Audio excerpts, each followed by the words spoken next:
Shopping with your parents can be embarrassing. Why would they sell jeans with holes in them? I'm going to speak to the manager. Mom! That hoodie is giving. Okay, there we go. Fuck all of that. All right. Oh, come on. Close. Back StreamYard. Thumbnail. What up, everybody? What's going on? Welcome to another Friday show. Things are getting lit. That's right. Shit's heating up and justice is being served. It is being served cold, baby. Now, there's a bunch of things happening, a lot of new information being brought out, and it all seems to lean towards justice finally being served. Hence tonight's topic, nothing can stop what is coming. Fed seize 2020 ballots from Fulton County, Georgia. Don Lemon arrested. And I got a bunch more for you too. So make sure you guys tune in. Make sure you hit that like button as you come in. Hit that share button. Hit that subscribe button. And let's get this show on the road. Let's get this thing going, shall we? So Don Lemon had slipped away from several layers of justice. Several judges, a couple of judges had let him off the hook. But it turns out that the DOJ went through the grand jury process just like I thought they would, and they were able to secure an arrest warrant, and Don Lemon was arrested in Los Angeles. I got the whole article, so we'll go through the details. And what's funny is I saw the video because there was a couple other people arrested with Don Lemon as well, and one of the women that got arrested for the same case, I think her name is like Georgia Pratt or whatever the hell her name is. She did an Instagram video when she was when the feds were at her door, and she was talking about how they showed up to her door and talking about she's getting arrested and whatnot, and she made mention of a grand jury being convened in order to indict them. And this is how they all ended up getting indicted. So you can't trust the judges, but you can definitely trust the people. And what's crazy is the grand jury, excuse me, the grand jury was convened out of Minneapolis.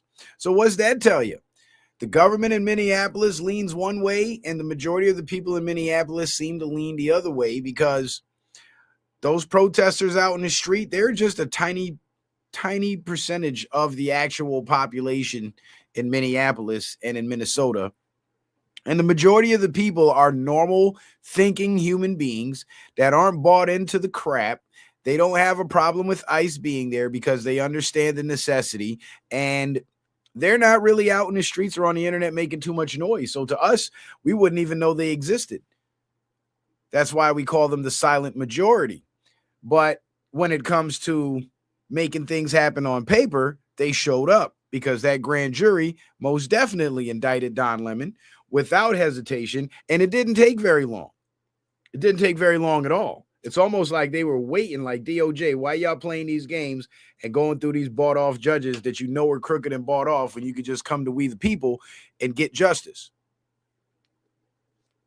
So that's exactly what they did, and Don Lemon is in jail, right where he belongs.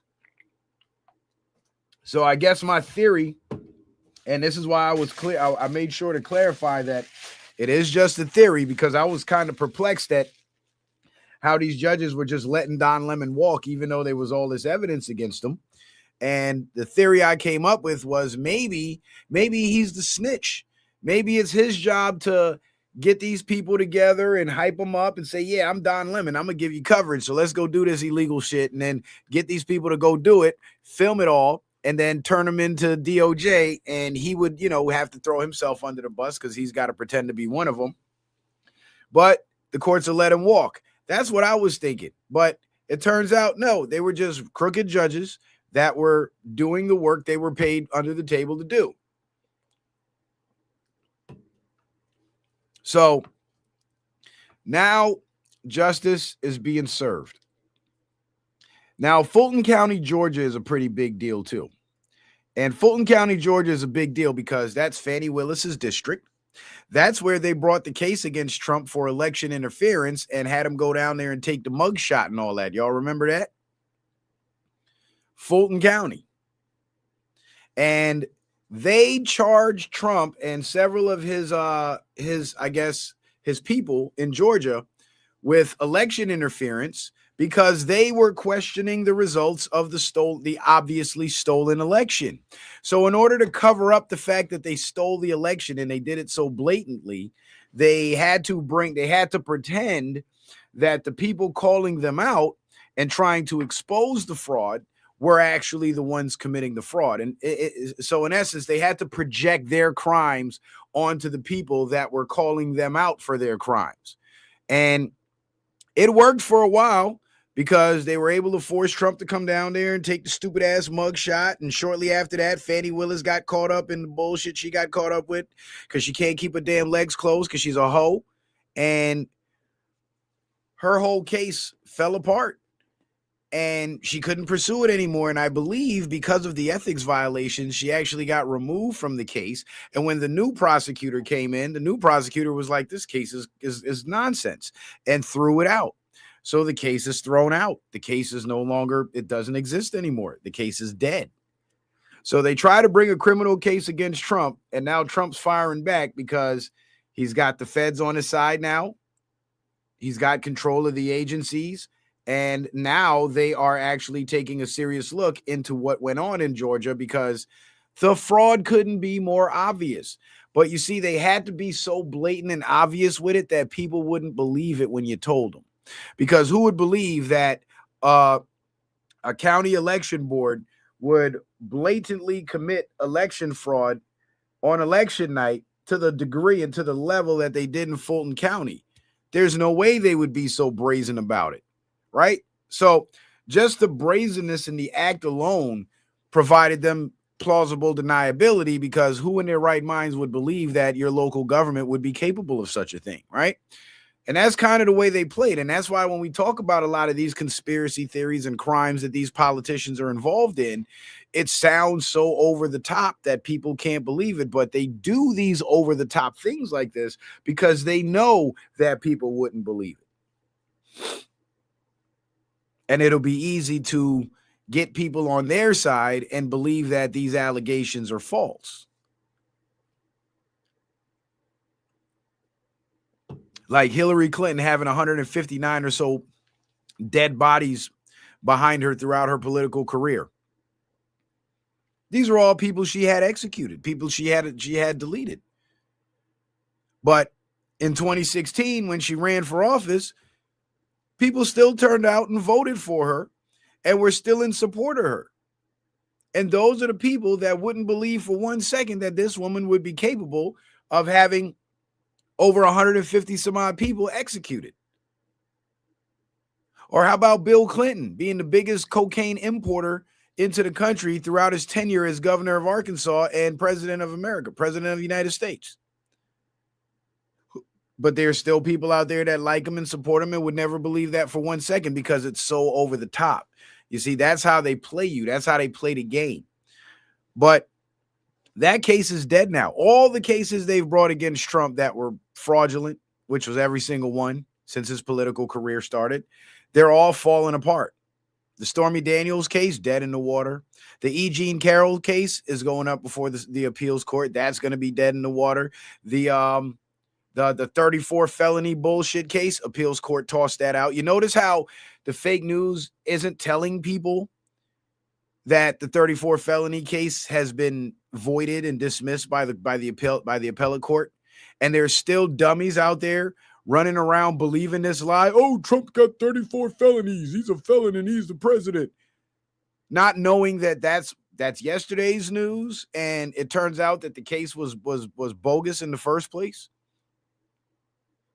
So they lack this information, and they're still telling the same old lie that the mainstream media put in their heads so long ago. And the mainstream media knows that this is a lie. They know that Trump is not a felon, never was a felon, and the case was never fully concluded. So even when he got convicted of the 34 felonies, the felonies still did not stand because the case was still open due to the appeals process.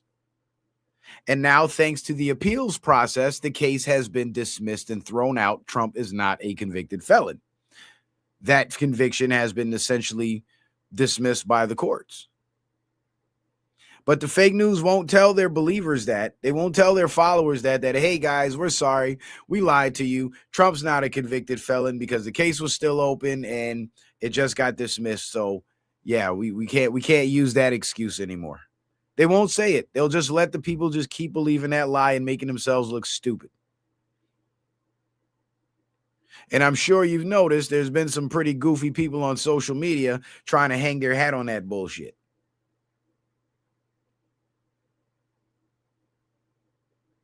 Because everything they have on Trump is a lie. And it's very difficult for a thinking man like myself to see this entire political establishment go to all these lengths, risk their own freedom, risk their own careers, just to push lies about the president because he's undermining their agenda. It's very hard for me to look at that president and say, yeah, he's part of it too. It just doesn't make any sense. Because when you look back at past presidents who we now know for a fact 100% were down with the agenda, they didn't get treated like this at all. And they did way worse shit. Didn't George Bush help orchestrate the murder of 3,000 Americans in broad daylight in front of our faces? And he got a second term.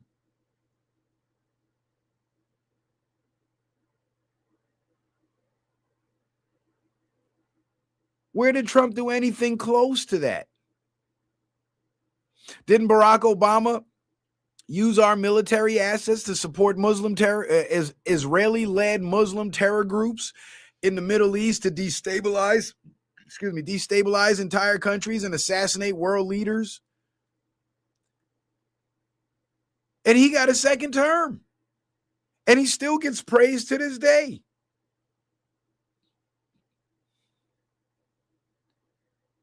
Show me where Trump did anything close to that. But for some reason, he's the worst thing walking. It just doesn't make sense because it's all a lie. And there's no way for me to ever find myself on the same side with the very same people who've not only been lying to their own followers about this president that's actually doing everything he can to fix what's wrong with this country, but they've been lying to us too. Why would I side with these motherfuckers that's been lying to us straight for 10 years? They've been lying to us for so long that there's a whole generation of teenagers that are now adults 10 years later that believe those lies and live in that false reality. These people have done a grave disservice to humanity. And I'm going to side with them about Trump? Are you dumb? Can't do it. I can't do it. That's why I fuck with Trump, because I don't fuck with them. And if I don't fuck with them and they don't fuck with Trump, I'm fucking with Trump. It is what it is. I don't care how you feel about Trump. Every man's entitled to his own opinion. But I'll tell you this, if you ask me why I support Trump, I can give you better reasons why I support Trump than you can give me reasons not to support Trump that are factual and supported. That don't take too much more than a short Google search to verify and confirm. So I'm not a blind follower. I'm not a blind MAGA just because I like Trump, so everything he does is cool. Like, no. I've done the research, thousands of hours of research. I got thousands more hours of presentations on my Rumble page and my YouTube page. And I've been reading the chessboard the entire time and watching everybody move. So now I know who the good guys are and who the bad guys are. Now I know who represents my interest and who's working against my interest. Because I know what my interests are. And that's part of the problem right there. A lot of people simply don't know what's good for them. And it sounds corny and it sounds cliche to say it like that, but that's the truth. A lot of people, because they don't understand how this country is supposed to work, they don't know what will work and what won't work. So the Democrats can get up there and lie to them and tell them, oh, we're going to implement this policy and that policy and this policy, which would never work and has never worked. But because these people are so ignorant, they believe it because they don't know no better. They don't know that tax the rich is going to hurt them ultimately. So they get all these poor people to vote for the tax the rich Democrat, and then the prices go up on the poor people, and the poor people are scratching their heads trying to figure out what the hell just happened. Well, what just happened is you voted for these price increases. Because the people that are selling you these products and services, they have to pay taxes, and they fall in that tax bracket that you consider rich. So you voted to raise their taxes, which means by default, you voted for them to raise their prices. And guess who's paying that price? Your dumbass. But you see, people don't understand simple economic concepts like that. So how would they ever be able to put two and two together to figure out that, hey, this tax the rich thing is a bad idea? And these evil, lying-ass, wicked-ass Democrats will never come out and tell the people, hey, this is the policy we want to implement, and here's how it's going to affect society, and give people a true, genuine analysis of it. They lie and they pretend as if these effects don't happen. And then they got the whole New York State wondering why rent's so goddamn high. Because the property taxes are too high. Duh. That's why. And why are the property taxes so high? Because every election cycle, for some reason, you dummies go out there and you vote for the high tax political party, the political party that wants to raise taxes. Foolishly believing that somehow forcing other people to give their money to the government is somehow going to make your life better. Just that in itself literally makes no sense, especially if you're a self-sufficient person. You're all about progress and you're about independence and growth, and you're not a dependent bum that's complacent in where you are. And this is why I say the Democrat Party is the party of bums, because there's rich bums and there's poor bums. Being a bum is a mentality. And the bum mentality is, I'm not going to do anything to progress myself, but I'm going to sit around and I'm going to watch everybody else progress, and I'm just going to criticize them and hate on them. That's bum shit. And they get the bums to support the tax the rich policy because that's essentially what it's based off of. You sitting back looking at somebody that has that earns more than you and thinking that forcing them to give their money away to the government is somehow beneficial to you. When in reality, all it's doing is breaking that person down to be broke like you. So yeah, you bring about equality for sure, but everybody's equally poor and equally destitute, equally dependent. That's the equality they really want.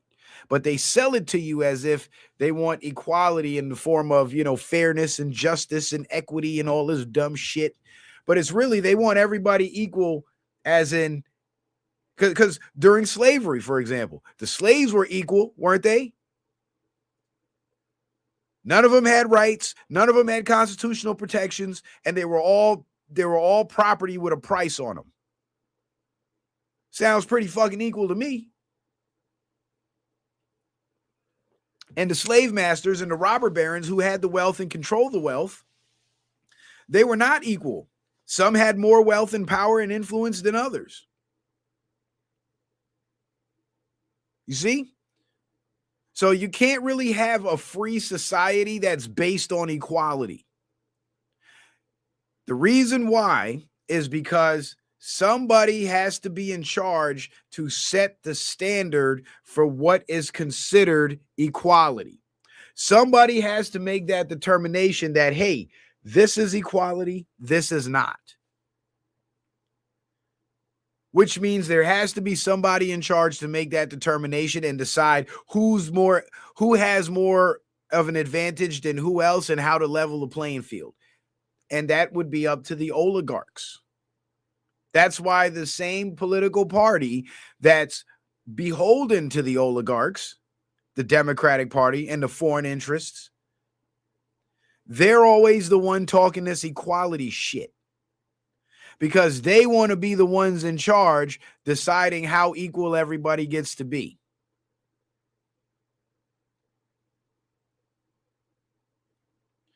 That's not America. America is not about equality. It never was. All men are created equal, which means we all have the same faculties and the same capabilities, and we have the same, and we recognize each other as having the same human rights as human beings. But that's as far as it goes. But when it comes to your performance in society, your effect on society, the level of comfort and the standard of living you can provide for yourself and your family, we're not equal. And this is why the same political party that pushes equality, they try to give you a negative connotation of capitalism. And yes, capitalism has its negative elements. Capitalism breeds corporatism, which is what the American economy is currently under, corporatism. Trump's trying to bring us back to capitalism, true capitalism. But what we've been under is corporatism masked as capitalism. And when I say corporatism, I mean the difference between capitalism and corporatism is in capitalism, everybody's in the race. Some people are winning the race, some people are losing the race. Corporatism comes about when the people that are winning the race, just a small group of them, they start lapping everybody. And then they start moving the finish line and deciding who gets to win and who gets to lose. So instead of it being everybody in a fair race playing by the same rules, the people who win the race, they rig the rules to put themselves in position to pick and choose the winners and the losers. That's corporatism. That's literally where we are. There's millions of small businesses all across America, right? In the services industry. And the small businesses that do the best financially tend to be the ones that lock in big corporate clients. So whoever the corporations choose to hire to provide these services necessary, those are the winners that they're choosing because they control the wealth. But in capitalism, there would be no big major corporations controlling industries like that, and everybody would be in the same industry competing with each other. It would be true competition. Corporatism is a rigged competition.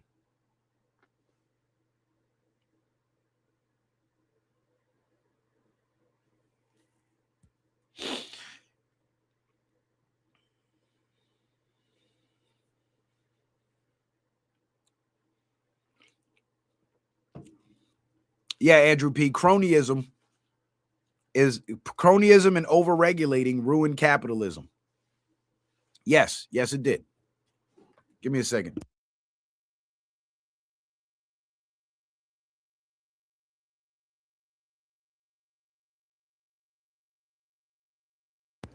You see, the cronyism is what created the corporatism, right? Because from capitalism, the winners at the very top, they become what? Cronies. And as cronies, they get together and they conspire to rig the rules. So the cronyism is during that process where the rules are being rigged to decide who gets to win and who gets to lose. It becomes full-blown corporatism once those rules are created and implemented. You see what I'm saying? So during the 20th century, when the Rockefellers and the Rothschilds were finalizing their control system, that was the cronyism period. When they were setting up the Federal Reserve, taking us off the gold standard, monopolizing the energy industry with the big oil and all that shit, monopolizing the medical industry, taking control of the education system, and so on. That was the time of cronyism. Once all that was put in place by the 60s, 70s, and on to today, we've been under corporatism ever since.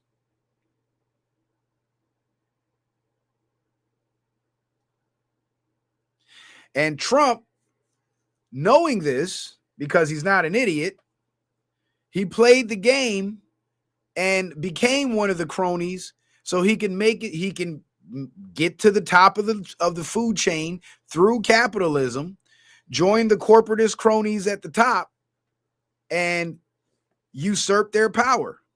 Because one of their major power players is the president of the United States. He's the one that gets to decide where our military goes and which countries get tore up and which countries get protected. He's the one that decides which countries we do trade with and which countries we don't. He's the one that signs off on the foreign policy. He's the one that has the power to lobby Congress for certain legislation. So having the control of the presidency is probably their main control lever for everything else. Because once you control the politicians from the top down, they're the ones that make the rules. So now you control the rule makers, thus you control who makes the rules. This is why the politics is the most important aspect of this entire operation to free the people from the control of the world oligarchs. And there's a lot of people out there that claim that that's their mission, to help free the minds of the people and free the people from this system of control. But at the same time, they mislead you about the politics.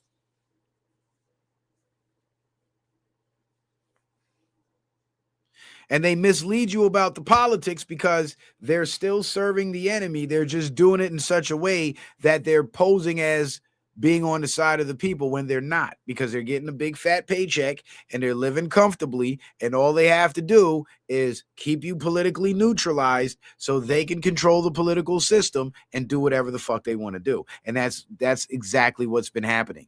There's more Americans that are eligible to vote that don't vote than Americans who actually do vote, because there's this whole sector on YouTube and YouTube and other social media platforms that push the idea of abstaining from political involvement. That is the work of the enemy. Because if they're going to fight so hard to control our political system to the point where they would risk their lives and their freedom to rig elections, don't you think there's something important there that we should be paying attention to?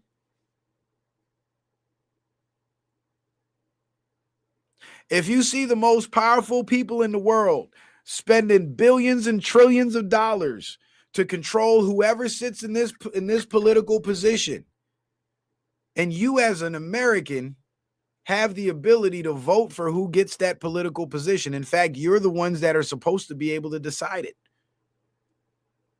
and you choose not to participate, that just leaves the door open to the controllers to be the ones to participate. How you going to win the game if you're not in it?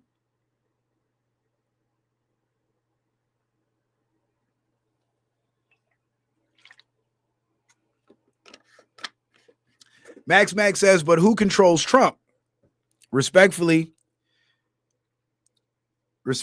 are you saying he's not controlled? No, he's not controlled. He's not controlled. That's why they're so mad at him, because they want to control him, but they can't. They can't. What Trump is led by is the will of the people. Trump is carrying out JFK's plan. If JFK would have never got assassinated, everything that we see Trump doing now, JFK would have been doing. But they assassinated JFK because back then, the American people were more awake and they weren't as dumbed down as they are now. So once they saw JFK making those moves to dismantle the control system, fixing the election rigging, the cutting back on the regulations, putting limits on the big corporations, and providing room and resources for small businesses, funding the farmers, implementing the tariffs, lowering the taxes on the people domestically, abolishing these federal agencies that we don't need, cutting ties with what once were foreign allies, but were simply other tools of control. You know what I'm saying? The American people would have been 100% behind JFK because back then they knew what was up. They didn't have all the distractions that we have today. So they were better informed and their minds were a lot sharper.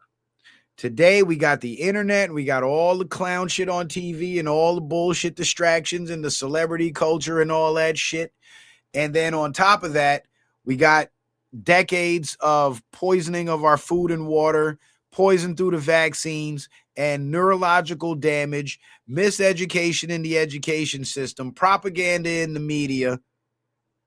And so people are too dumbed down and mentally incapacitated to actually think their way through this whole thing. Here's the number one proof that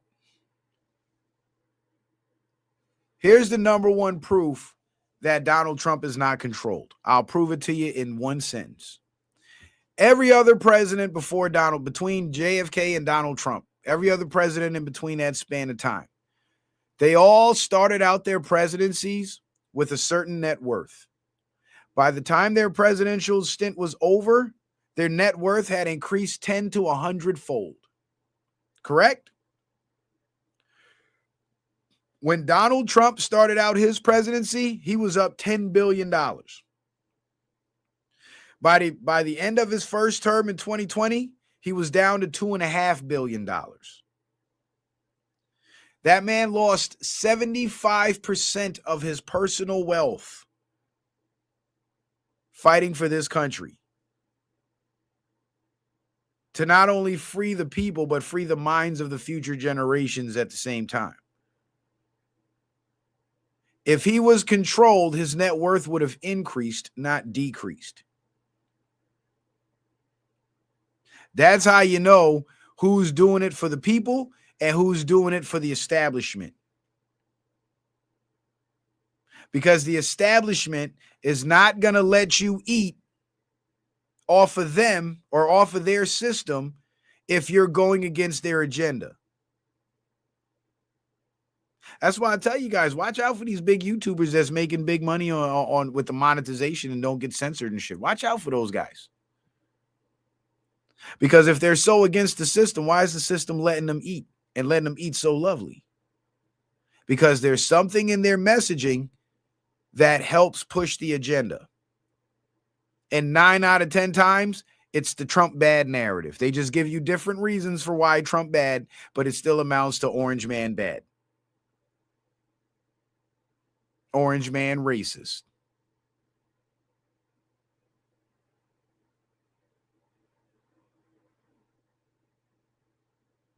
And there's certain policies that they want the people to be against because if the people supported these policies, it would benefit us. So they got to paint the policymakers out to be bad guys. They got to lie to you about the effects of this potential policy, lie to you about the motivations of this potential policy. Like take, for example, the mass deportations. That is policy that is beneficial to all Americans, no matter what color you are. These ICE raids are necessary because this influx of foreign invaders was putting the country in a crisis. And getting rid of these foreign invaders would allow us the breathing room to properly allocate resources to American citizens and continue to build the society that we want to build for our future generations. But there's certain entities that don't like that because they want the illegals to be able to stay. So they find different ways to get different talking heads to tell you ICE bad, Trump bad. So on one side, you'll hear ICE bad, Trump bad, because Trump racist, ICE racist, they only deporting brown people. Then on the other side, you hear Trump bad, ICE bad, because they're deporting our neighbors and these are innocent people and they didn't break the law. You see what I'm saying? But it's still the same idea being pushed. They want the idea to be implanted in your head that it's okay to let these illegals stay here. Do you know under Joe Biden, he was going to give, I think it was 4 million illegal aliens citizenship? Do you understand what that would have done to our legislators, our legislatures across the country when those illegals started voting? American city councils would be packed full of foreigners, not Americans. Look at what they did in New York. They let the illegals vote in New York. Look who's the mayor now. Ma'am dummy. And what's he doing? The same old Democrat bullshit, tax the rich.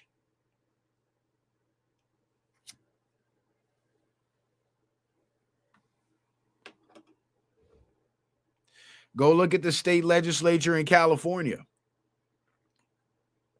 Fucking looks like the Mexican parliament in an American in an American state, in the United States of America. Where's the black people's representation? Hell, where's the white conservative representation? There is none.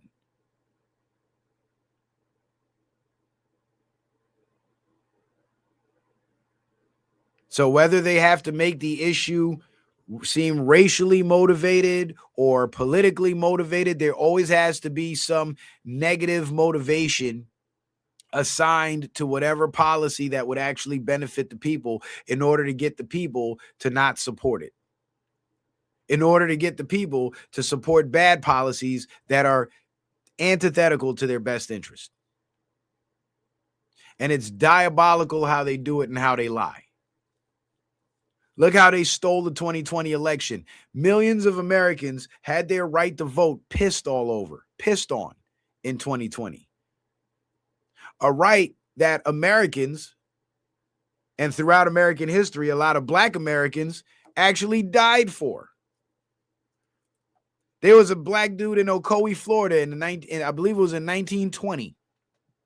And back then, of course, Democrats ran Florida and Ocoee. White Democrats. And this black man, the people in Florida apparently had the right to vote. This black man dared to go vote, and because he voted Republican and not Democrat, they fucking lynched him.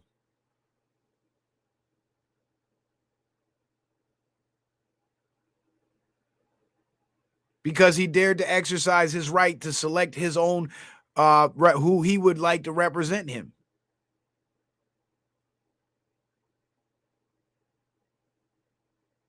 They fucking lynched him.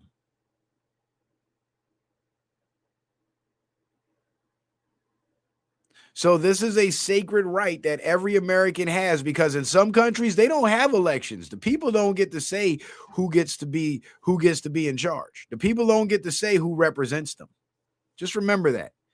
So it's a sacred right that every American should take seriously and pay more attention to, because if the majority of Americans who don't vote actually voted, there would be no amount of election fraud that the establishment could do to override what the people decided. There would be no way for them to do it without making it obvious.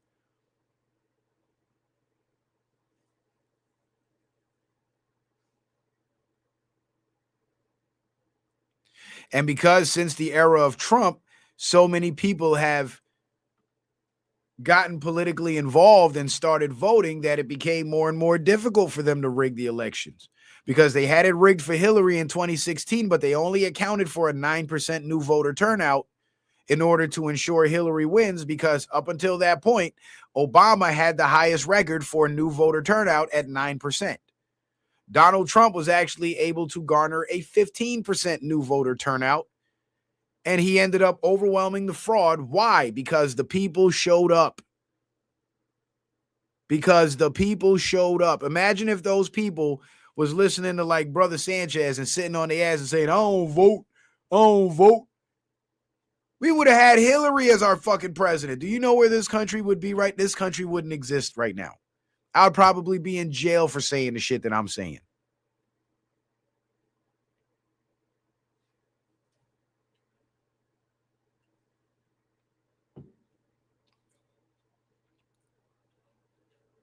That's how important it is to be, at the very least, politically aware. You don't have to vote yourself, but I'm sure you know people around you who do vote and are into politics.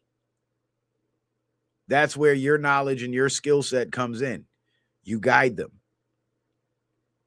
You tell them, hey, when you go vote, don't vote for this guy, vote for that guy because he plans to do X, Y, and Z, and I think that's better. That'll be better for the community. Use your influence in that aspect. Or go be a poll worker. Because if you're the one counting the votes and you have a clean heart and a clean conscience and good intentions, whether your candidate wins or loses, whatever the people decide will be so. Because what happened in Georgia? The people who were counting the votes had a political agenda. So when the will of the people was noticed that they were not going for the candidate that the people counted the votes wanted, the people counting the votes decided to miscount the votes to make sure their man got in. That is despicable and dishonorable, and it pisses on the sacred right of every American citizen. And anything that American citizens have fought and died for, it's worth at least taking a look at. Because it does make a difference. It makes a huge difference. Because when you go back to 2020, when COVID happened, where did you see all the bullshit? Cops slamming people on the ground and hauling them off to jail for not wearing masks. The fucking vaccine mandate. People getting arrested for daring to open up their businesses, which is their right as an American. People getting tickets for going to church. Lori Lightfoot, Democrat, had a whole block of cars towed and made those people pay all kinds of money just to get their cars back because they dared to go to church on Sunday morning. All because of they wanted to play goofball over the COVID shit. We saw all this take place in Democratic districts, Democratic-run cities, because they were the one pushing the agenda. And in Republican cities, they were playing along with it a lot to a degree too. But they didn't make the mistake of going so far as to trying to use law enforcement to enforce that shit. Because they were smart enough to know this is illegal, this is unlawful, and their voters were smart enough to know that there is no legislation that allows for police enforcement of any of these quote-unquote guidelines. That's why y'all got to keep calling them guidelines, and you can't call them laws, because guidelines are suggestions, not laws.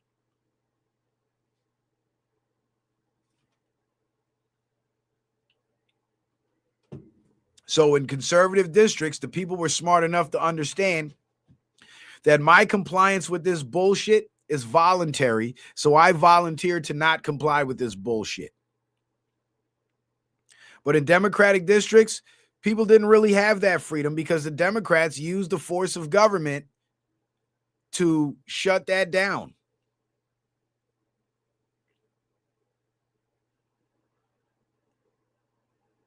So it makes a huge difference who's running your state, who's running your city, and who's running your county. And if you don't see the significance of the federal elections, you should at the very least see the significance of your local elections. Because everybody knows who the president is, hardly anybody knows who their county mayors are. Their county commissioners are.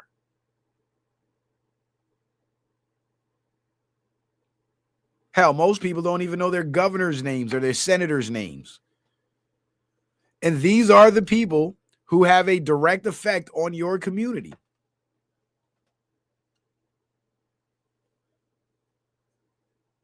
But you see, as long as you stay ignorant to that and you stay out of it, they get to control everything.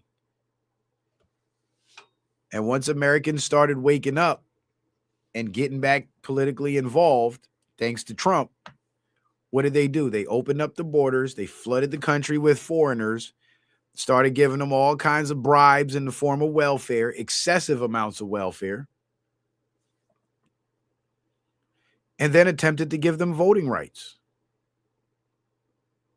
Because they know the power of the vote, but they also know that we, the people, most of us, don't understand the power of the vote. So they can get their talking heads and their paid shills to come out here and pretend to be truthers and pretend to be for the people and preach to you to not vote. It's diabolical. But at this point, you can't put nothing past these people.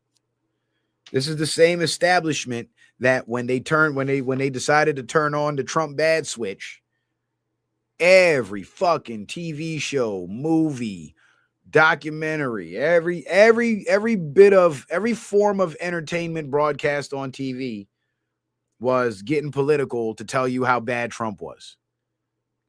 Late night comedy, Trump, Trump, Trump, Trump, Trump.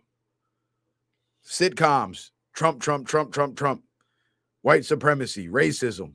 Movies, Trump, Trump, Trump. White supremacy, racism. The bad guy was always a white conservative in a suit that looked like Trump. Like they really turned on the propaganda switch because they hated the fact that they had lost control of the people and the people had realized their power and the collective power in the vote. And the people got Donald Trump in office, and Donald Trump is now wreaking havoc in their whole system. He's like a bull in a china shop, tearing their whole shit up, stopping their drug flow, stopping their money, stopping their child trafficking and their sex trafficking rings. So he was starving out the drug dealers, starving out the perverts, arresting their operatives.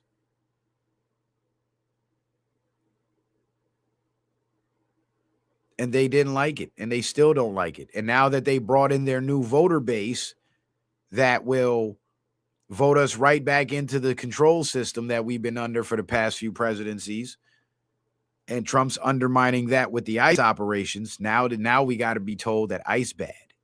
We got to be convinced that ICE is bad. Can't have ICE running around on the streets killing American citizens. Fuck those citizens. Because when those two individuals got shot by ICE, there was hundreds of people on the street. But how come hundreds more didn't get shot? Just those two. Oh, that's right. Because they were the ones that physically engaged with the officers. That's why. While armed with weapons, one was armed with a 2,000-pound vehicle and the other one was armed with a 9mm pistol. So don't give me that bullshit. But they're desperately trying to sell you the bullshit. Because it's all in an effort to maintain their brand new voters. Because that's all they have to rely on to stay in power. Because if they left it up to the American people will not support them anymore. Because the American people have seen what they've done. Trump, excuse me, Trump has exposed the lies. And a lot of his supporters on social media have helped to amplify that message. So too many Americans are waking up now. So the establishment can't depend on the ignorance of the people anymore. So they got to bring in a whole new class of ignorant people, foreigners that don't even speak the language. All they know is Mr. George, give me money every month, so I'm going to vote for Mr. George.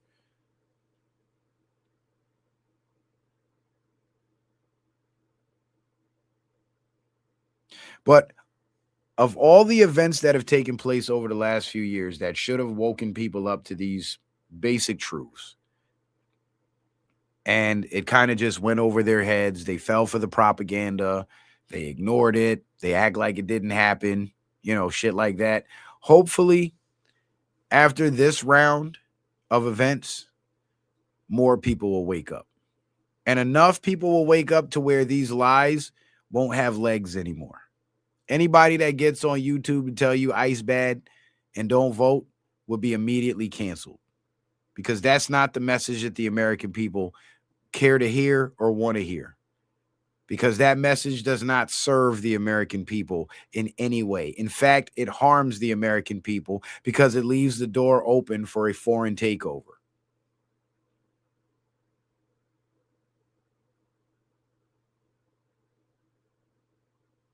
And now justice is being served, and it's taken a long time, especially for the 2020 election. I remember reporting on the election fraud back in 2021, 22, and getting censored for it. Remember when YouTube was doing that, knocking people's videos and their channels down, especially mine? And they called it misinformation for exposing the election fraud because they were so desperate to cover it up. Then they had to chill the fuck out with that because that was legally considered election interference. So they had to cut that shit out. But they tried it, though. They sure as hell tried it.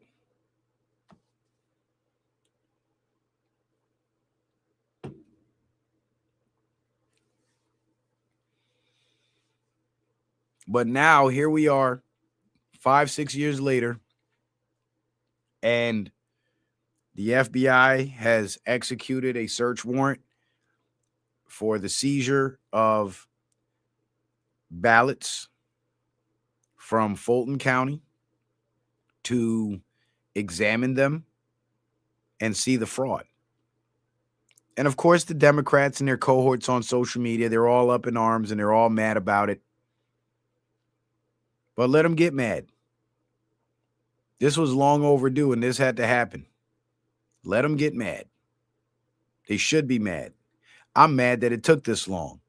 And there's some people trying to pretend as if the FBI didn't have the authority to do this. Well, au contraire. And there's such a high legal threshold to be met for a judge to even be willing to sign off on a search warrant at this level that the fact that a judge even signed off on it means that there's definitely something there. So all the people that got censored by YouTube for exposing the election fraud, well, we've been vindicated.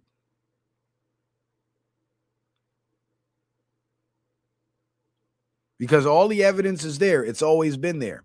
But you see, when you're dealing with corrupt government, sometimes it takes this long because over the years, seat changes happen. So certain people who were holding certain positions and being paid to turn a blind eye, their tenure comes to an end. And then you got a new person that comes in and they're not on the payroll and they're actually willing to do the job and not turn a blind eye. And so justice gets served. It takes a long time, but it happens as the seat changes occur.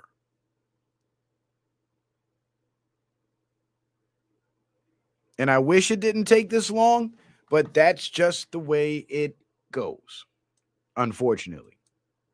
Now, I would say before we get started, but we've already started. Make sure you guys go support me on Rumble. Go follow me over on the Rumble page. If you don't have a Rumble account, I strongly suggest you create one. It only takes a few minutes. It's free. All you need is an email address and a username, and create your password and shit, and you should be good to go. You can come on over to the channel, give me a follow, like the videos, share the videos, help boost those numbers up. The Rumble link is in the description box. Citizen Man backup channel on YouTube. If you guys, can't find me on Citizen Man TV because they zap me over here, just bounce on over to the Citizen Man backup channel. I'll try to put some content up there for you guys so y'all could still have access to your boy on YouTube. But of course, Rumble will be my safe space. So Rumble is where you'll always be able to find me. And of course, last but not least, if any of you guys would like to support the show, you can do so via Cash App, PayPal, or Venmo by using the tags scrolling across the screen in the banner below. The links that are pinned to the top of the YouTube chat. In the black box where it says Citizen Man TV in yellow, just click the yellow. The box opens up. All the links are there. You can also find those links in the description box of every video on YouTube and Rumble. The red X to the PayPal is just to remind you guys that PayPal censors comments, so keep it surface level. And I want to give a big shout out to my good brother Lee14224 for that faithful support on the PayPal. He says, the Daily Citizen Man TV show. Have a good Friday night. Appreciate that, brother Lee. Thank you for that support, my man. Always getting us started off right, man. So let's see if anybody else will follow suit. And My sister Angela had dropped a 5 on the Cash App last night. And I think it was either last night or Wednesday night. I don't remember.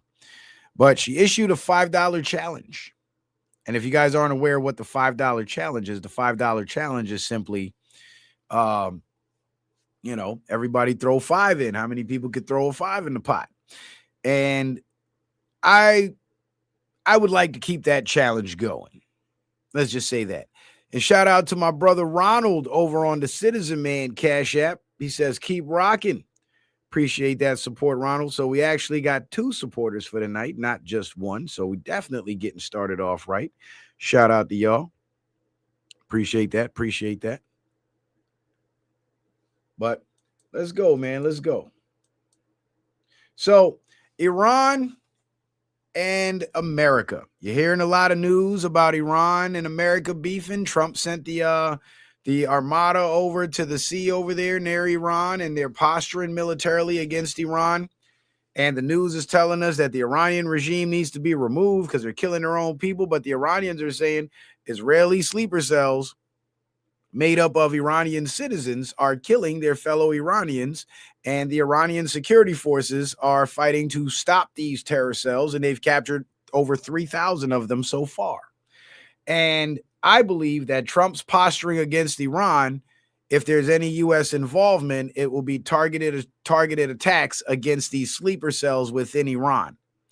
And that will be perceived by the media as Trump attacking Ayatollah's regime. And Ayatollah had already made a threat that if America attacks Iran, he's basically going to bomb the shit out of Israel.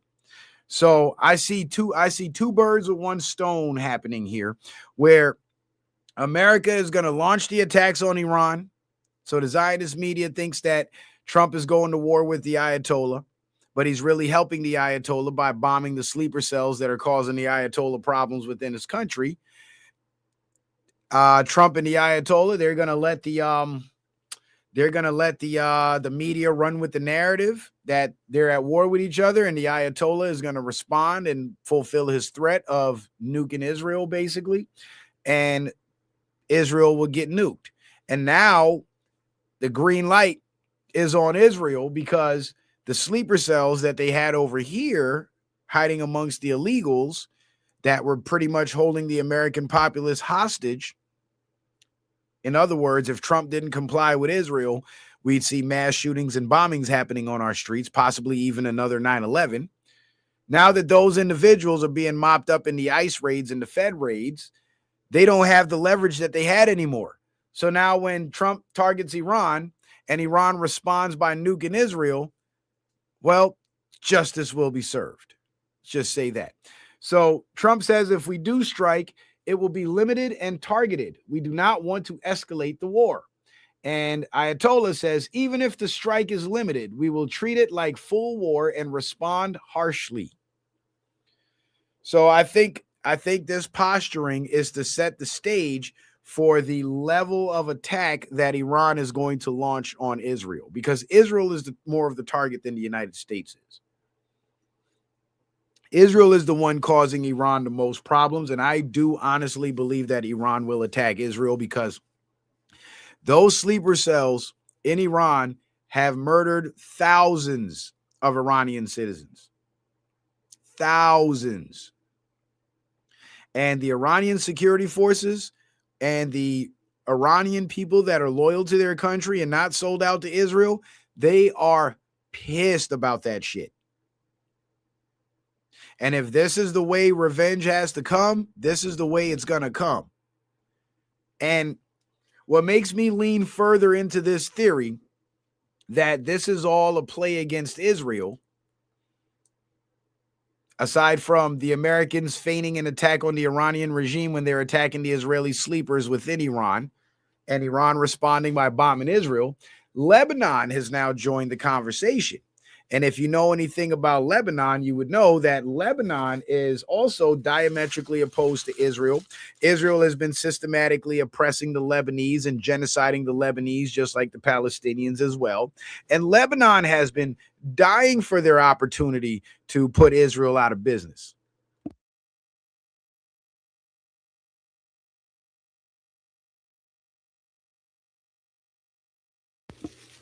And now we have the Supreme Islamic Shia Council of Lebanon states that they stand beside Imam Khomeini, the leader of Iran.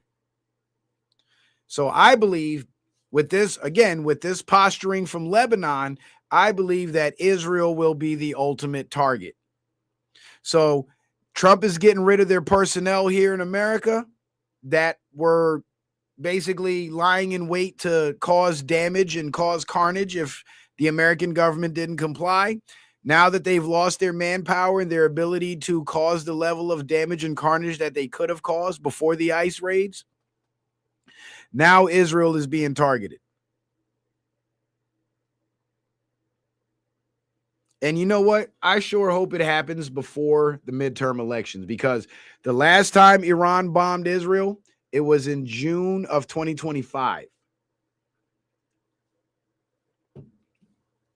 So I'm hoping to see something like that around that time, because they need to be put out of business. Now, again, all this anti-ICE shit and protecting the illegals is one, to protect the Democrats' new voter base, but two, it's also to protect the Israeli sleeper cells who are hiding amongst the illegals and who are getting weapons by way of these illegals. They're doing business with them. They're making money with them, and they're acquiring weapons with them. So all this anti-ICE rhetoric, these anti-ICE people, they don't realize what it is they're actually supporting. Because if they do know what they're actually supporting and they're still trying to push the anti-ICE rhetoric, that makes them an evil motherfucker, and they're just as complicit. If one of these sleeper cells were to strike, they would have blood on their hands too.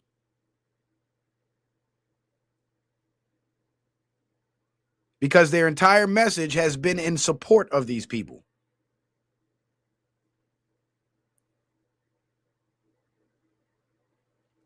Because if you don't want ICE out there removing these individuals, and HSI, Homeland Security Investigations, and the military and other federal agencies out there mopping up these sleeper cells and getting rid of these foreign invaders, then that means that you're in support of the foreign invaders, because the support that the foreign invaders want is the ability to remain in the country. So if you're against the federal operation to remove these invaders from the country, then that means you're in favor of these invaders staying in the country. Thus, you support them. There's no way around that. There's literally no logical way to get around that and say, I don't support the illegals, but I don't support ICE either. It's either one or the other. There's no middle ground there. Because without the ICE operations, the illegals get to stay. The sleeper cells are safe. They're not going to pack up and leave on their own. They're here to stay. They're here to take over, and they're here to rule you. And in certain parts of the country where they've been allowed to settle and have been well financed and granted access to taxpayer funds that most Americans will never see in their lifetime, they have taken over and they do rule you. So I'm not making this up when we could point to real world examples of this actually happening.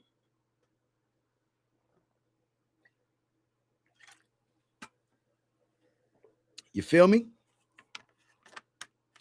And of course, they're rolling out all their establishment stooges to sell you the same narrative. Like, shout out to my brother Hassan, man. I love Hassan. That's my brother. But we disagree on the ICE thing, because he sees it as a targeting of brown people, of black and brown people. I see it as a targeting of foreign nationals. So he sees it from a color lens or an economic lens, and I see it from a lens of nationalism. But of course, John Leguizamo, an establishment stooge, seems to hold the same sentiment, right? If you follow ICE, I mean, of course, Hassan isn't as this extreme, but the sentiment's still the same. We disagree with ICE removing these illegals for some reason, right? If you follow ICE, don't follow me. Don't come to my shows. Don't watch my movies.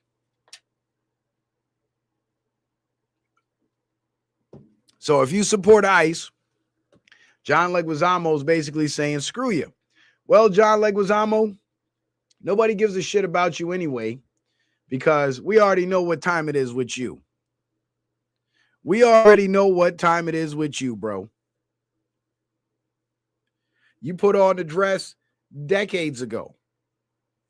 You sold your soul through your rectum decades ago.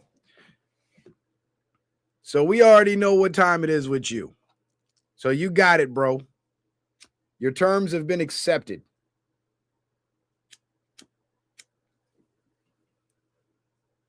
But this is the type of shit, this is the type of nonsense that they want you to buy into, though.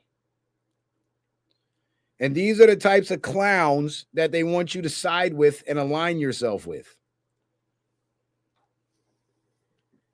Sorry, but I can't do it. I don't have it in me. I can't do it. But the people who seem to align themselves with this narrative, they're some evil ass people. They are fucking evil. Florida Surgeon General Joseph Ladapo revokes license of labor and delivery nurse who posted video wishing harm on White House Press Secretary Carolyn Leavitt during her delivery. And we're starting to see a lot of these nurses come out with this evil shit and showing their true colors. And then it makes me think back to COVID in 2020. Like, if they're this bought into the narrative, to the mainstream media narrative, that they're willing to expose how evil they really are publicly on social media, imagine the evil they were carrying out during COVID when they had all these patients isolated and all to themselves. And the orders came down from the administration to, well, put them on ventilators, whether they need it or not, knowing that it would kill them. They mass murdered thousands of patients in hospitals collectively across the country, and then had the nerve to get on TV and pretend to be fucking heroes. These are some evil ass people. And they serve an evil establishment. We already know what time it is with the medical establishment. And this guy, the Florida Surgeon General, Joseph Ladapo, he was the first one to publicly declare the COVID vaccine a couple of years ago. I think it was back in 2022 or 23. He publicly declared the COVID vaccine a biological weapon, when I had been saying that shit before they even put the vaccine out. So shout out to Joseph Ladapo.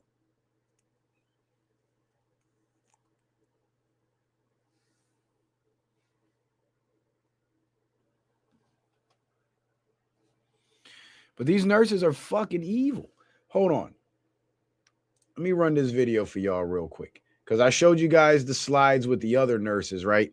That were saying like they wish death on people and shit. They're not going to the one nurse that said he's not going to give anesthesia to Republicans and shit, right? These people are fucking evil. And again, all of these people are produced in the university. The universities are what produce these people. Oh, I don't know if you guys know who this is, Savannah Craven. She just started showing up on my timeline. And she is brilliant and gorgeous. And I don't know what part of heaven she fell from, but man, I love her content. Nothing I love more than a brilliant, gorgeous woman. I could listen. And it's hard for me to listen to women talk, but like, if you look good and you're pretty, like you're not just a pretty waste of a female where you're pretty but stupid, like I can hear you out, you know? Because normally I don't listen to women, because most women are goofy. And I've seen it too many times, so it kind of turned me off to the idea. But every once in a while, I come across a gem of a lady, and man, my mind's blown, and I love it. They give me hope that all is not lost. Listen to this. You want to see how evil these fucking nurses are? Listen to this shit. Nurse, and when she's getting arrested for DUI. So she was driving drunk. The cops did their job and took her ass off the street. Listen to what she says to the cops. Well, I'm a fucking nurse, and when you come through my hospital, don't worry, I'll let you die. Oh no! Oh no.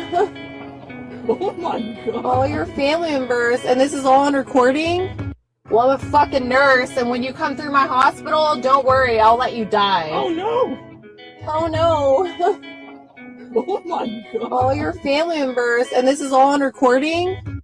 Well, I'm a You see how evil, you see how wicked these fucking people are? And you know what's sad? Like that cop, he's laughing because, chances are he'll never find himself in her care. But imagine if another cop happens to be so unfortunate to find himself under her care.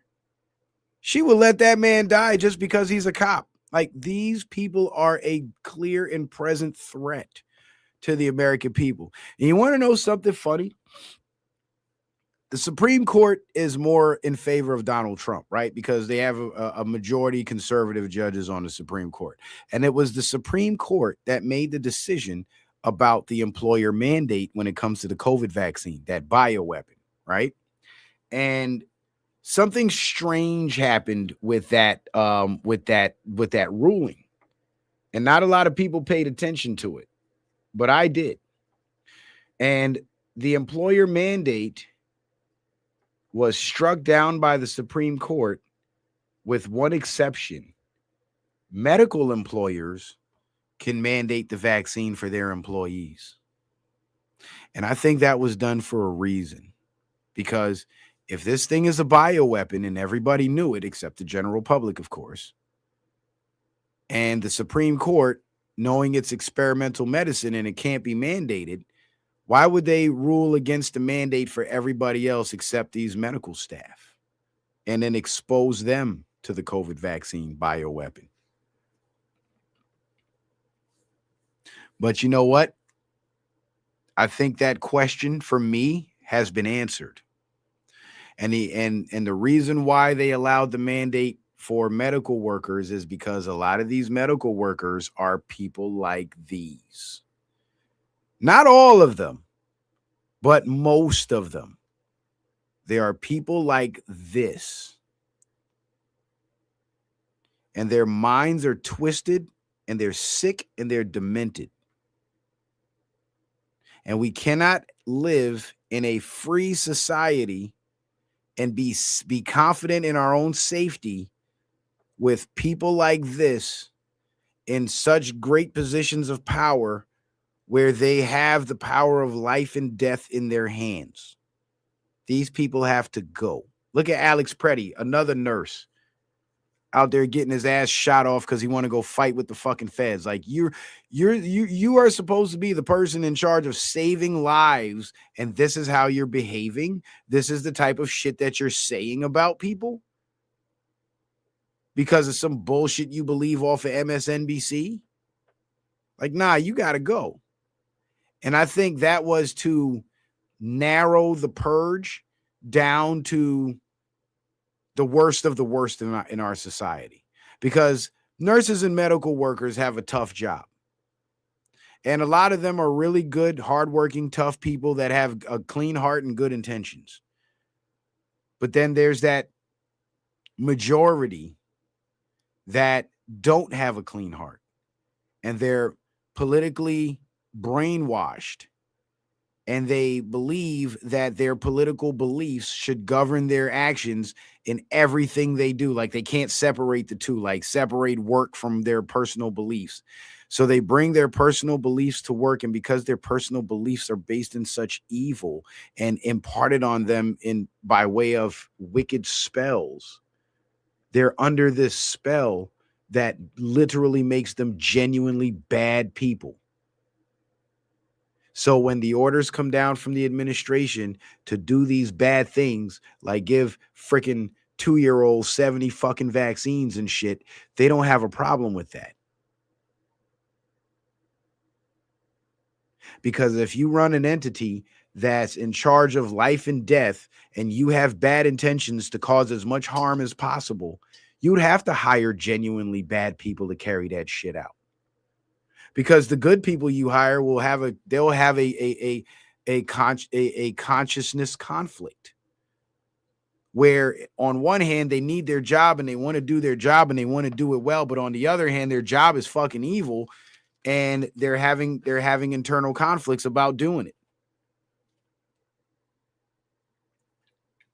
You can't have that if you run an institution that's hell-bent on causing harm. You need people that are going to follow orders and that are going to do the job and do it to the best of their abilities, no matter how evil it is. And I believe it's because of people like these libtard nurses that they were able to carry out the mass murder operation they carried out in 2020. I believe that these people have blood on their hands, many of them. And we're so blind to see it that we hail them as heroes. We're literally worshiping the devil at that point.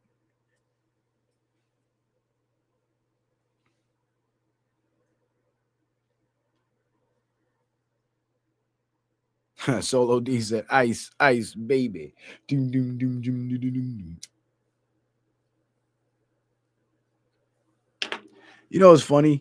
Vanilla Ice was like a big famous rapper back in the day, but I never really, and I'm a 90s kid. I was born in 87, and I never really listened to his music like that. And that song, Ice, Ice, Baby, it's like hard for me to imagine that being an actual record and Vanilla Ice performing that on stage, because every time I've heard it, it was in a commercial. You remember when Juicy Fruit made the Winter Fresh gum? That was the song for the commercial.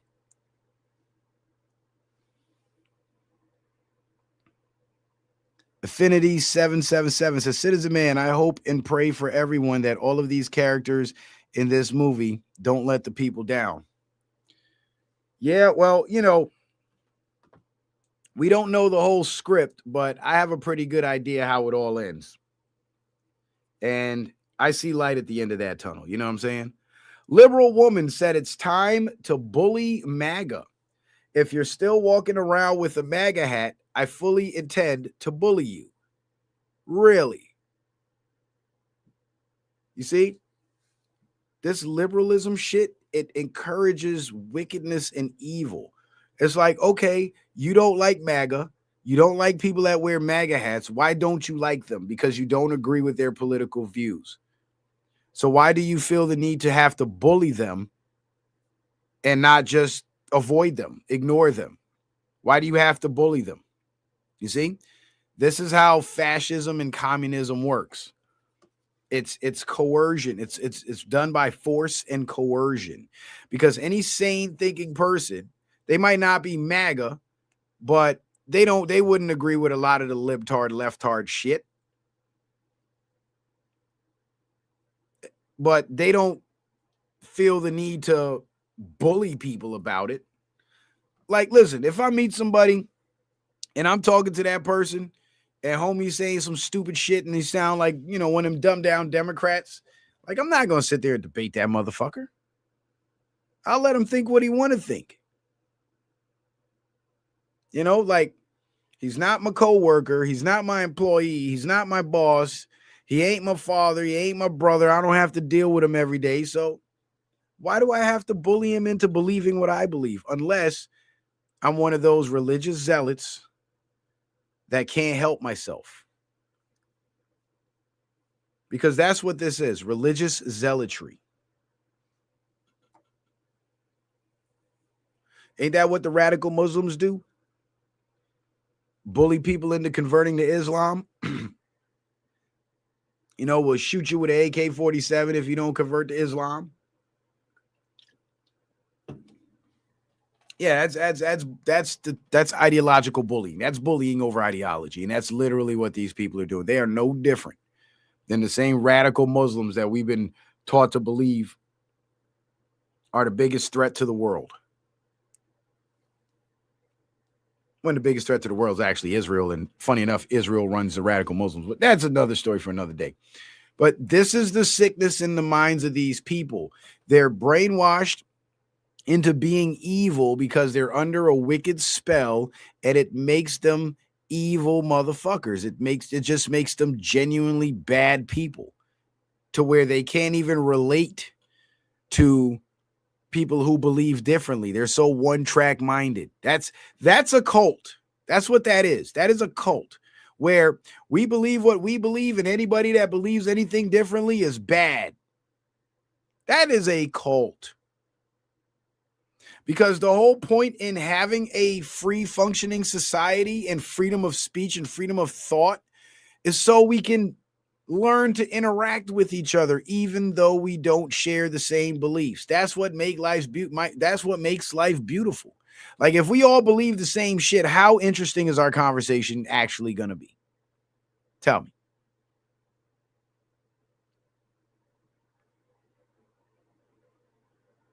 Life gets pretty fucking boring. And I'll tell you what, as much as I disagree with these leftards, I'm kind of glad they're around because they give me a lot of content. So I do appreciate them for that. Now, I put up this post on my community tab. I'm sure some of you guys have seen it. And somebody decided to screenshot my post and repost it on their page, because their page is a lot larger than mine, of course. And it literally was the screenshot that I posted on my channel. I confirmed it because the way it's cropped literally the exact same way. And I got it off Instagram, and it's got the little sound button there in the corner. And the 7 was for tonight's show. So that's a new addition to this image. And this guy, Urban League Podcast, some old Negro, I don't even know who the fuck he is. And he says thoughts, right? So I was kind of interested because when I put up the post, it says since 2000, women and minorities who make up less than 10% of all pilots were factors in 66% of crashes caused by pilot error. Now, this is a factual statement because it's based off of the FAA records, right? We all know the FAA keeps all the crash data, flight data, crew data, etc., right? We know this. So these numbers are not arbitrary and they're not pulled out of anybody's ass. It also says that they make up 10% of all pilots, and they were factors in 66% of all crashes caused by pilot error. Right? Not all crashes, period. Just the crashes where pilot error was part of the cause. And this is a true, honest to God fact. So just the main fact that Urban League Podcast put that up, and I posted it and I said Charlie Kirk had a point. Because Charlie Kirk said, if I see a woman pilot or a minority pilot or a black pilot or something like that, he said, I would wonder if this pilot is competent and it'll make me a little nervous. And he was saying that based on these factual statistics from the FAA's own record, the Federal Aviation Authority. You know, they're the plane guys, right? The sky guys. So just the mere fact that this brother felt the need to seek opinions about this fact was kind of crazy to me, because it's like, you are that ignorant that you don't even know that this is a fact. You think this is somebody's opinion. Facts are not a matter of opinion.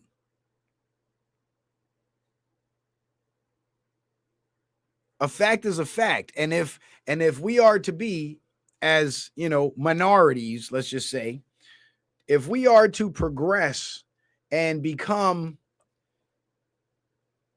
and build a better reputation in society, then taking offense to facts like this that don't necessarily paint us in the best light is antithetical to that cause.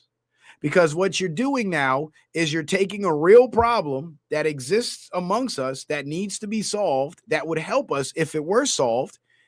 You're taking offense to that problem and acting like we shouldn't have this discussion.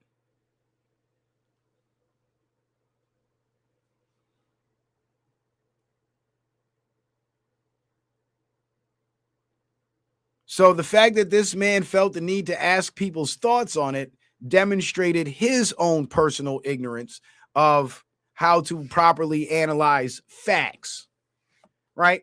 But anyway, I ain't got nothing against the brother. I just hate the fact that he stole my post and he didn't give me credit for it. So Fuck you for that, sir. But anyway, look at this ignorance and this stupidity. Look at these dumb people. Look at these stupid people. And this is why the world thinks Negroes are dumb.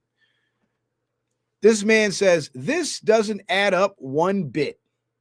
Well, how do you know if it adds up or not if you don't know the statistics on what percentage of pilots are minority and women, what percentages of crashes? Like, you don't have any countering numbers or any countering sources. But Mr. Urban Podcast, he loves it, though. Look at this one, legs. I call this a lie outright. And you know why, as a lady, you shouldn't call yourself legs? Because aside from running, walking, stretching, lifting, there's one other thing that legs do. And you know what that is? They come up and make an ass out of themselves. Don't ever call yourself legs. Oh, it's not legs. I misread it. Damn. I just looked at it again. Oh, man. I got to put this Red Bull down. My vision is like, wah, wah, wah, wah, wah, wah, wah, wah, wah. Okay. Les G. Okay. But I saw legs in the picture. So I was like, oh, she calls herself legs. But she says, I call this a lie outright. Based on what? Based on what? Oh, based on the fact that you're offended that the shit's true. I am balanced status says, I'm sure, it's supposed to be I am. I'm sure before women and minorities started flying, there were no crashes. Now, how stupid and irrelevant is that? How ignorant and irrelevant is that shit? Like, you see the demonstration of ignorance and stupidity instead of actually addressing the problem. Not one single person yet has said, oh my God, that's horrible. We got to do better.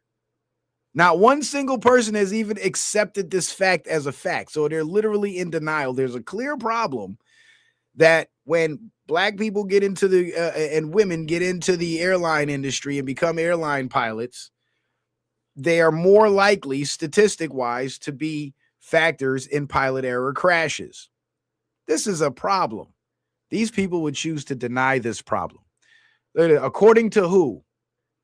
According to the fact that, according to the FAA records, look at this one. Not one source. Look at this one. Always with the trickery. Stop it, people. That's the comment at the bottom. I don't know if you guys can see that one.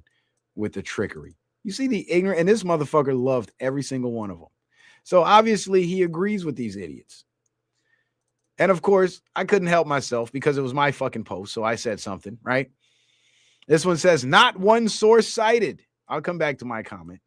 Where is the supporting document? So I essentially answered all their questions, and I'm curious to go back and see what stupidity they said. LOL, rage bait. Gotta love it. So facts are now rage bait. Now you see why black people are losing. This is why. And I hate that because there's a lot of smarter people out there that know better and probably went and researched this and found out it was a fact and, just chose not to comment because intelligent people tend to talk less. So that just left the door open for all the dummies to show the world how stupid black folks are.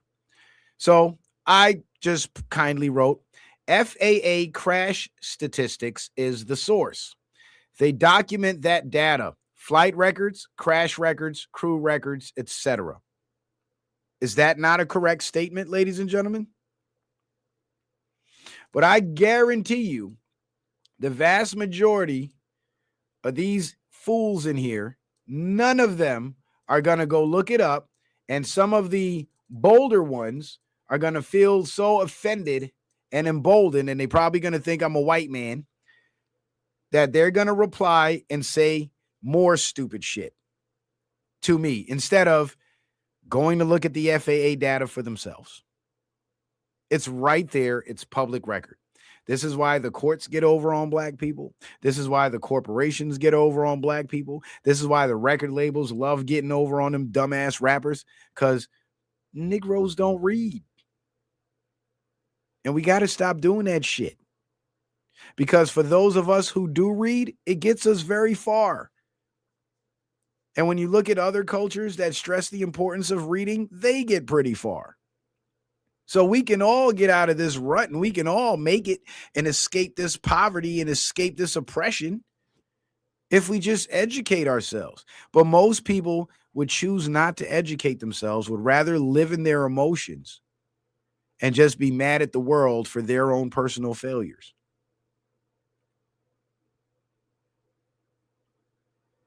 And again, that's that bum mentality. That's that complacency that people need to shake themselves out of. Because with that level of ignorance, it's very easy to turn on the TV, hear the same lie repeated 50 different times on 50 different channels and start believing when you research. You just react off your feelings. And if the lie is meant to manipulate your feelings and you already act off your feelings, you're more likely to fall for the lie. So let's stop being emotional and be more intellectual. Because none of these responses have any intellectual merit whatsoever. And these are grown-ass adults, many of whom have kids. And this is how stupid they are. And this is why the Democratic Party has been able to play the race card and the reparations card every election cycle, get in office, win the election, not give black people shit, give everybody everything else, and still get the vast majority of the black vote. This is why.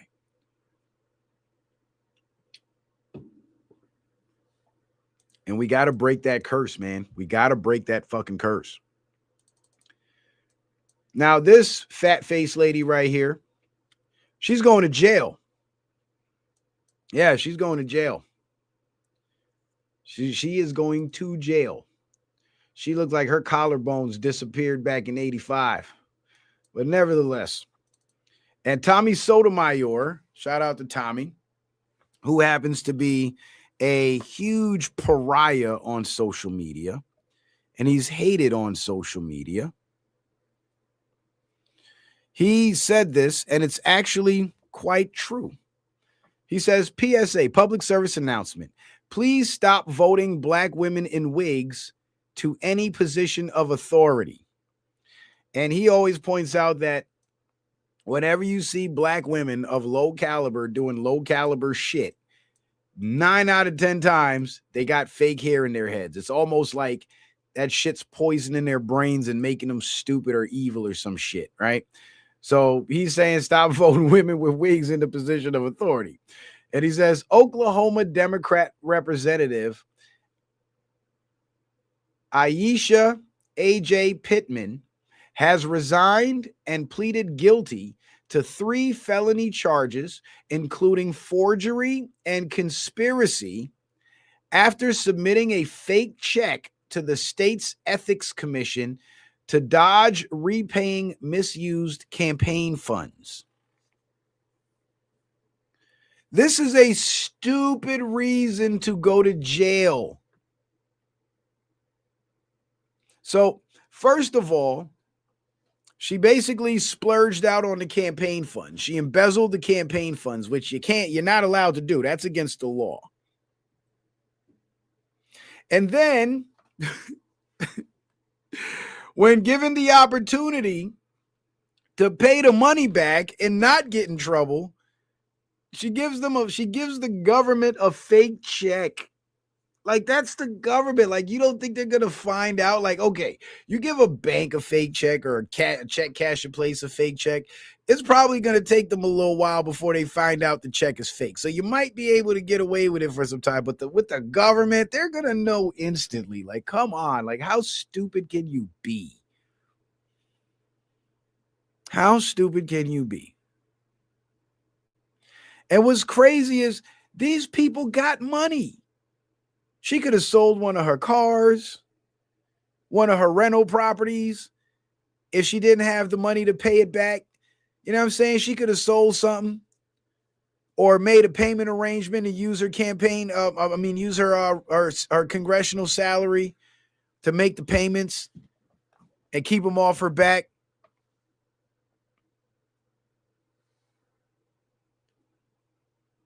But this is what she chose to do instead.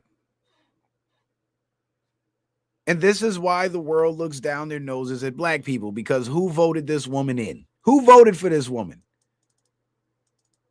Her people. That's who. And if these are the types of people that find their way into government to represent black people, if this is the representation of black people in government, what do you think the impression of black people would be from every other group of people that's looking at government and looking at the representation of each group of people and formulating opinions of these groups of people based on who's representing them? What do you think their impression is going to be when you always got some black woman in a wig going to jail for some dumb shit? But this is who represents black people. She don't represent me. She don't represent my sister. My sister got her real hair.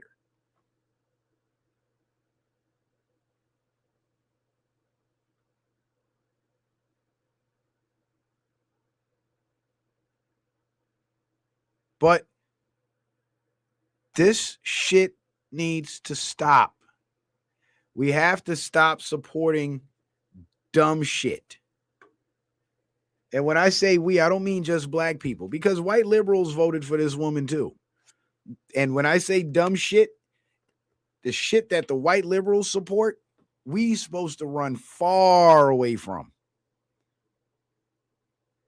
Because if you're one of those pro-blacks and you believe in white supremacy and the white man and this and that and all that bullshit, you know who that white man was that was hanging your ancestors?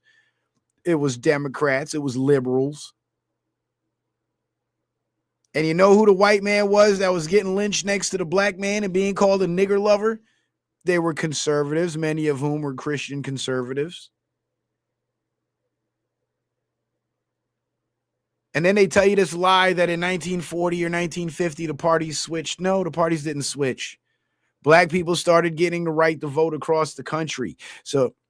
And the Democrats knew, after all the years of them oppressing this brand new voting group, this brand new voting bloc, they will never vote for Democrats.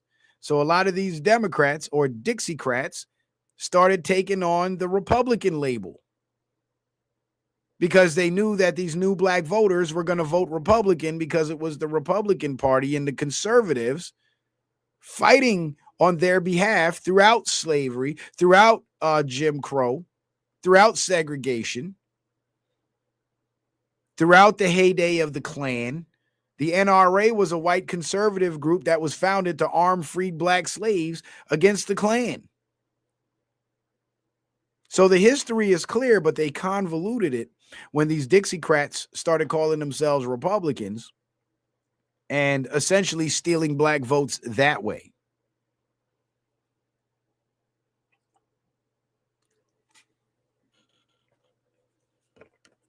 And we got to stop supporting these white liberals. Stop listening to these white liberals. The media, it's Zionists and white liberals. Stop buying into these dumbass narratives. They get you nowhere but lied to. And in fact, in the worst cases, they'll get you killed. You think if Alex Preddy and Renee Good weren't bought into this liberalism shit, they'd be dead right now? And what's funny is both of them had close family members come out and say the same thing. If they weren't out there, they wouldn't be dead. But you know what drove them out there? Believing the liberal media.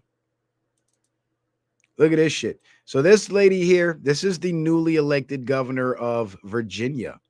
And somehow conservative ass Virginia saw it fit to elect a Democratic mayor. I smell election fraud. I'm sorry, but I smell a rat, because the vast majority of the counties in Virginia are Republican. There's no reason why Virginia would be electing a Democratic governor, but you know how they do it. They pack the largest population into those tiny liberal areas, and they try to overpopulate those areas. And when the people vote, one city in an entire state carries almost 50% of the vote. That's how they play it. But nevertheless, that's not the point. When Democrats get in power, they make life harder for people. This is why life sucked throughout the 4 years of Joe Biden. This was to show the country that when Democrats are in power, they pass bad policies that have negative effects.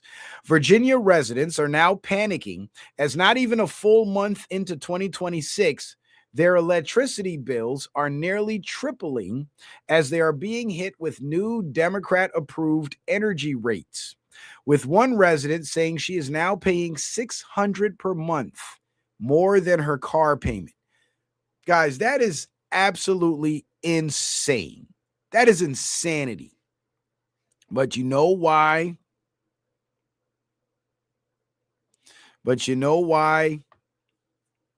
The prices are going up? Because these energy companies know that their tax rates are about to go up.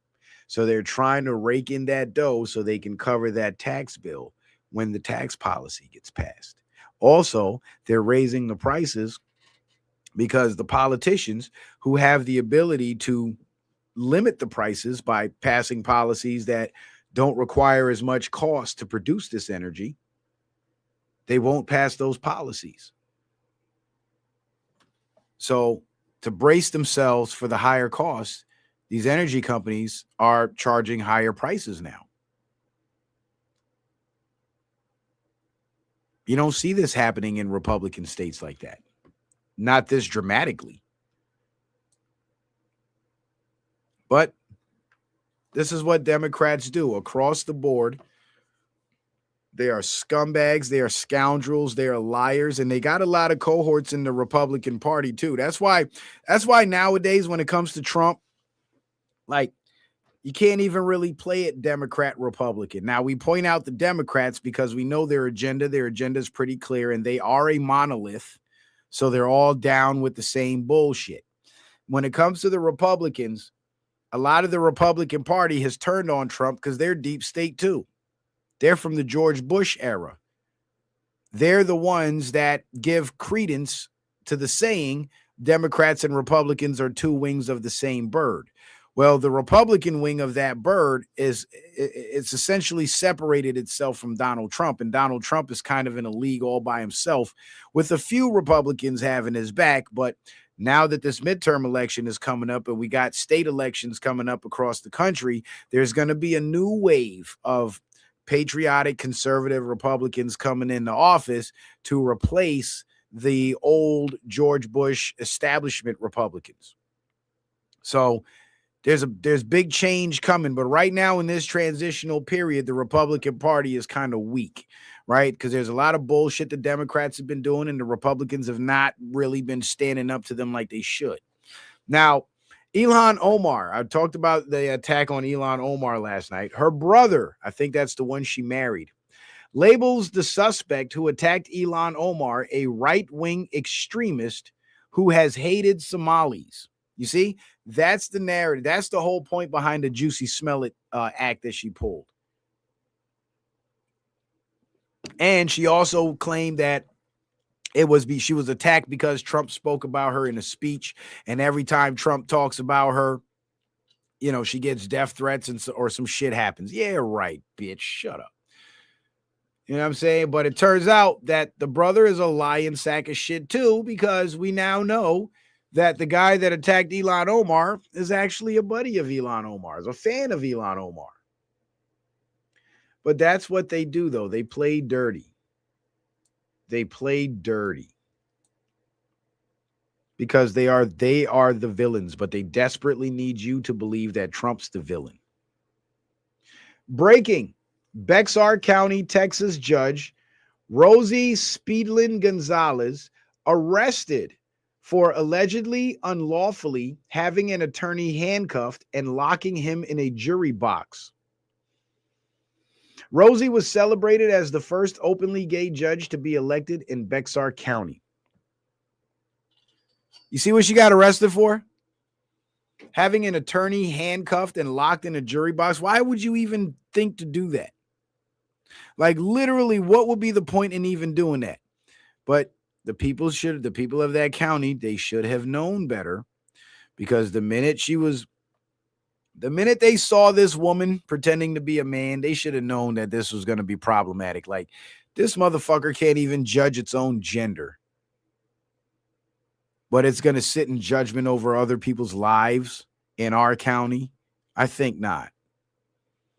And that rainbow flag right there, that's a cult. This is more than just gay pride. This is left-wing ideology. This is communist ideology. And these are not good, healthy people. They're not. Something is wrong with them. They got screws loose, and they shouldn't be allowed anywhere near power. But the first openly gay judge to be elected in Bexar County is now going to jail. And of course, is going to be kicked off the bench. And rightfully so. Rightfully so. Because I could have told you, based on the apparent mental state of this person, that they would have been a bad judge. And based on their own conduct, they've proven me right that they're a bad judge. So there you go. And every other judge in America that's flying this flag and looks weird like this they, them, it thing. And you know what's funny?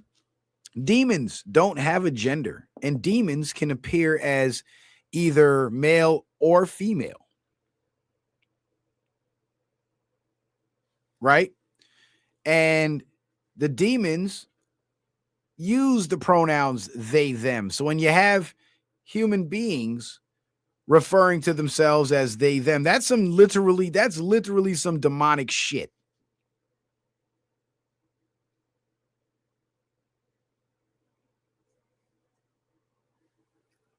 And I don't know if it's a man pretending to be a woman or a woman pretending to be a man. I don't know what it is. But what I do know is it ain't fit for the bench. That's what I do know. Now, in response to Alex Preddy being shot, the liberal establishment and their wokey-doke partners on social media have been trying to make these false equivalencies, right? And a lot of people I know have been stupid enough to fall for these false equivalencies, but I just want to set the record straight for you guys. First things first, they compare Alex Preddy to Kyle Rittenhouse, saying Kyle Rittenhouse brought a gun to a protest. No, Kyle Rittenhouse was there guarding a car lot for a friend of the family, and that's why he was carrying the rifle, which he was legally permitted to carry, because it doesn't matter what age you are. If you're carrying on private property, that's different. That's number one. That's why parents can go out to the woods on their ranches and let their kids shoot guns. So that's different. Number two, Kyle Rittenhouse did not approach anybody in that mob. The mob approached him. They violently attacked him, chased him down the street, and when he fell on the ground and was in a vulnerable position and was being chased by several individuals who took swings at him, that was when he fired his weapon and defended himself. And then it turns out that the three individuals he shot were all three convicted criminals, the worst of which being a convicted pedophile. His name was Joseph Rosenbaum. He was a convicted pedophile, convicted of raping his ex-girlfriend's toddler sons that were under the age of 6. I believe they were like 3 and 4 or 4 and 5 or some shit like that. And these are the people that attacked Kyle Rittenhouse and got themselves shot. Had they left Kyle Rittenhouse alone, he wouldn't have shot them. That's number one. When it comes to Alex Preddy approached the ICE agents. Alex Preddy impeded the ICE agents, and he had done it before. And Alex Preddy was the aggressor and was in possession of a gun and decided to resist arrest. Totally different situations, and got his ass shot off. Those are not comparable situations at all. And anybody that falls for that stupid shit is stupid. Now, the next bullshit they try to pull is this guy, Ray Jackson. I don't know where the fuck he came from or why he's on my Facebook feed, but I'm going to start airing out the stupid shit that he says. But he says, MAGA says, how dare liberals protest with guns? And then he shows the, I believe these are pictures from Activation Day in Virginia, January 20th, either 2020 or 2019. And it was a large rally of legal gun owners open carrying their firearms in protest to proposed Democrat policies of gun control. And there were no incidents. There were no fights with police. There were no arrests made. And there definitely was no one getting shot. So again, comparing that fag, Alex Preddy, to these conservative gun owners in Virginia at their peaceful protest is another false equivalency, because nobody at this protest got shot by the police, because nobody at this protest was out there fighting with the damn police. So there's a huge difference. And to try to compare that fag, Alex Preddy, to these guys is frankly insulting. We are not the same.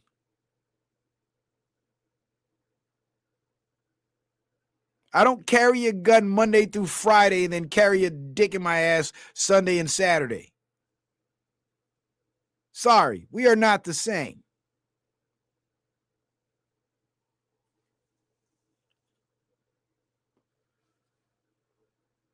But these are the links they're going to go to try to vindicate Alex Preddy and make it seem like what he did was okay. No, what he did was not okay, because what he did got him killed. So let's stop pretending like what he did was fucking okay, and let's start telling the correct message, which is, if you are armed and you are legally carrying, there's added responsibility to de-escalate and avoid conflict because you possess lethal capacity. And because you possess that lethal capacity, anybody else with lethal capacity will see you as an elevated threat and are more likely to use lethal force against you. So part of protecting yourself requires de-escalation.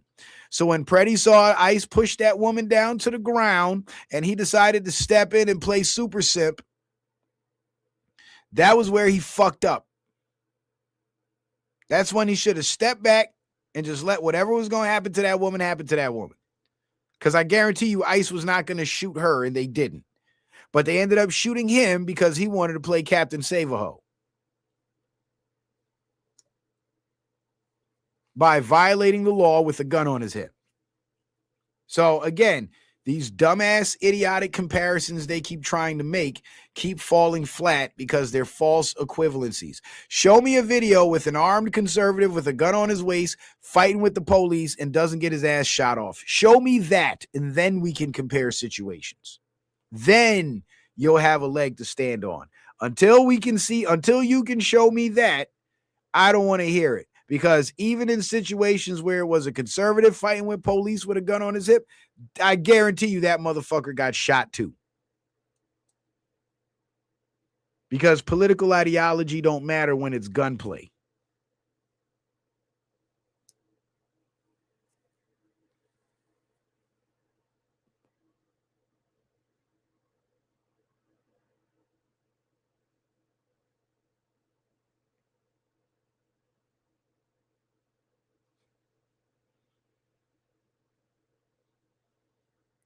Now, who remembers the bananas and rice girl? I mentioned her on the last show. I think it was yesterday. Well, she got arrested by ICE or by HSI, Homeland Security Investigations, for assaulting an ICE agent after doing a whole press conference claiming that she got assaulted by ICE.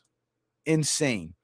Nasra Ahmed, a Muslim Somali woman who went viral for saying being Somali is more than bananas and rice, was arrested in Minneapolis for attacking federal officers. Oh, the irony. But I love it. And I want to see more of these liars go to jail. Now, Attorney General Pam Bondi announced 16 Minnesota arrests for assaulting federal agents. Now, with the amount of footage that we've seen of the assaults on these federal agents, to only have 16 arrests, that's actually a pretty low number because you would think it'd be much higher. But now, currently, the majority of arrests, because this is an older headline, but the majority of the arrests are happening under the state are being made by the state police. So Pam Bondi is announcing 16 because those are the ones on federal charges. On January 28th, 2026, U.S. Attorney General Pam Bondi announced the arrest of 16 individuals in Minnesota for allegedly assaulting federal law enforcement officers. Bondi, who was sworn in as Attorney General on February 5th, 2025, made the announcement from Minneapolis while the city faced ongoing tensions related to federal immigration enforcement operations. In other words, the paid shills are out in the street. Key details of the announcement. Charges filed. The 16 individuals are charged under 18 U.S. Code Section 111 for assaulting, resisting, or impeding federal officers. Now, let me stop right here. How many of you guys remember that stream that I did right before the ICE raids kicked off when I told you that the charges that are going to be brought against these people who are going to be impeding these ICE operations, and I read off the actual statutes to you guys, was this not one of them? 1 for yes, 2 for no. 18 U.S. Code Section 111. I read that exact statute and several others. Context. The arrests stem from recent unrest in the Twin Cities following the death of 2 individuals, Renee Good and Alex Preddy, during interactions with federal agents earlier in January 2026. Status of suspects. Most of the individuals appeared in federal court on Wednesday, January 28th. Potential sentencing. Convictions under this federal statute can carry up to 8 years in prison. So there's an 8-year maximum for these people getting arrested. But I don't think that they're going to get the whole 8 years. They'll probably end up getting 2 to 4, depending on the severity of the impediment, the level of danger they put the public in by impeding, and the fact that a lot of them is going to be, first time felons.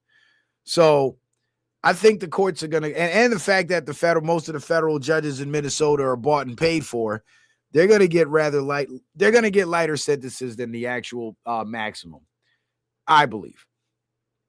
Just my opinion. I could be wrong, though.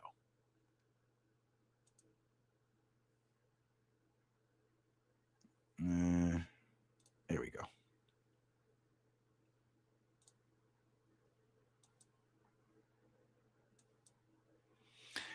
Now, here's the individuals named. Attorney General Bondi publicly identified the following 16 subjects.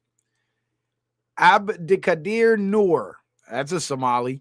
Alice Valentine, Christina Rank, Jillian Etherington. Yeah, those are your white liberal Karens there. Helicity Boroska, Ilhan Wilson Solar, Joshua Doyle, Kirubele Abdebebe, whatever the fuck.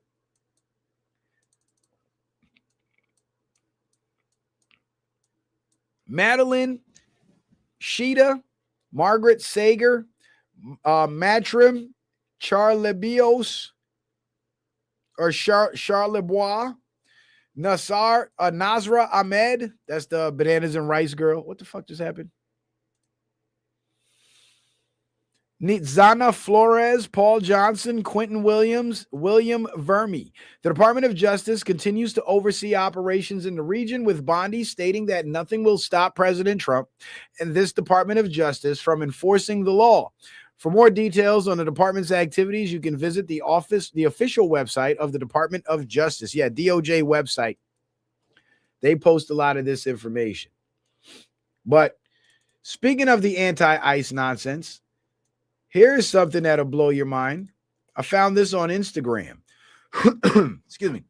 Private jet carrying lawyers working against ICE and Trump crashes, killing all passengers. Now, I found this to be suspicious because it's kind of ironic that it's a a jet of lawyers that are working against Trump, because now they can spin it to make it look like the Trump administration had something to do with bringing this plane down. But again, Trump is winning.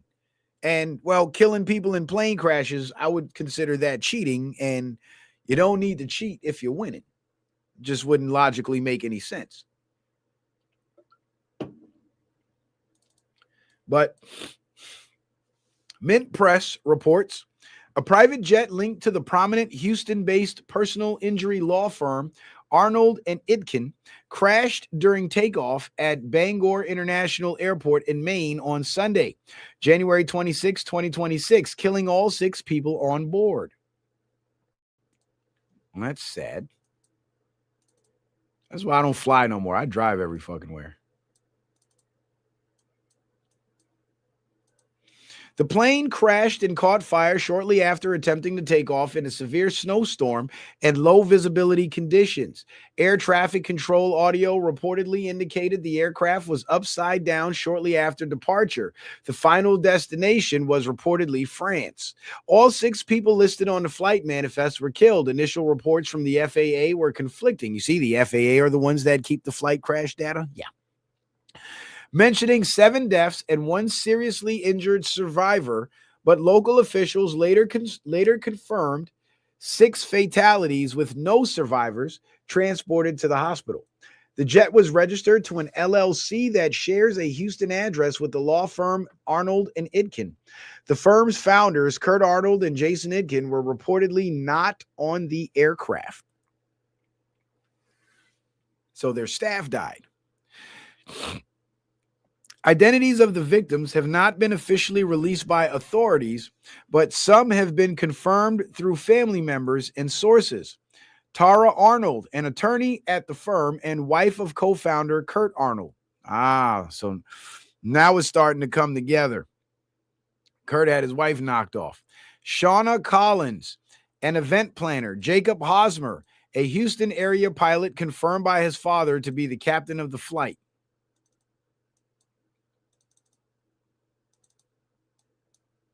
The law firm Arnold and Itkin has been linked to anti-ICE and anti-Trump labels, primarily due to its political donations and specific legal cases involving undocumented immigrants. The firm and its founders, Kurt Arnold and Jason Itkin, were major financial backers of the First Tuesday PAC during the 2024 election cycle. This PAC ran multi-million-dollar ad campaigns aimed at stopping MAGA Republicans and encouraging voters to vote for every Democrat. In 2024 alone, the firm reportedly donated $300,000 to efforts focused on electing Democrats. The firm is well known for representing immigrants in high-profile cases. Kurt Arnold's biography highlights that he secured the largest settlement for an undocumented worker in U.S. history. Because of their work and their financial opposition to the Trump administration's immigration policies, critics and certain media outlets labeled them, and it cuts off right there. But you see, they're going to be able to spin it and blame it on the Trump administration. But what if, right, this law firm was under investigation and the 6 people on this plane were going to turn state's witnesses against the owners of the company who happened to not be on the plane? Now that means and who would know better, who would have more credibility as a witness than barred attorneys who have access to information that the general public wouldn't have access to? And that would mean not only access to client records, but access to the books and company records. So what if these people, this law firm was under investigation, and the people that work at this law firm were going to turn on the owners, throw the owners under the bus so they can walk free? And so in order to stop that in its tracks, the owners of the law firm put everybody on a plane and took that shit down.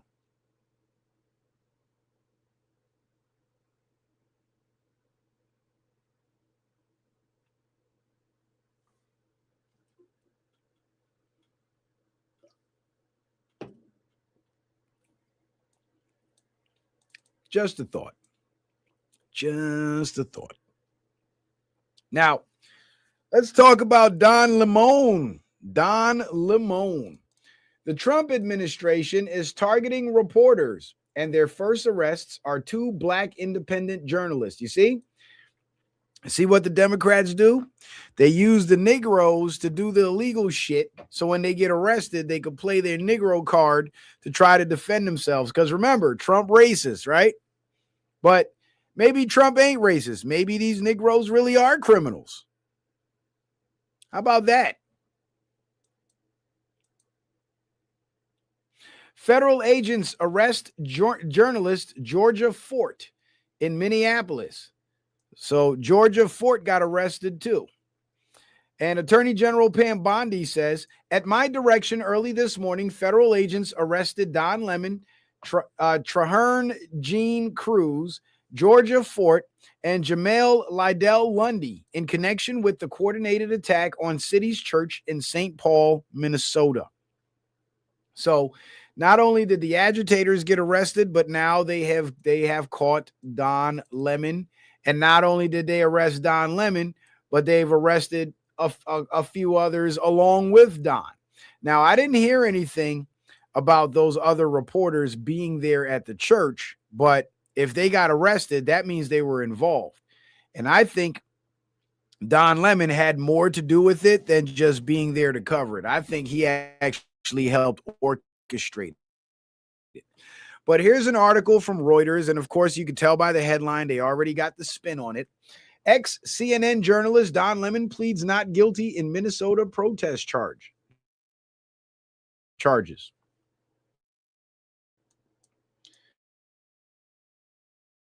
January 30th, if that would be today.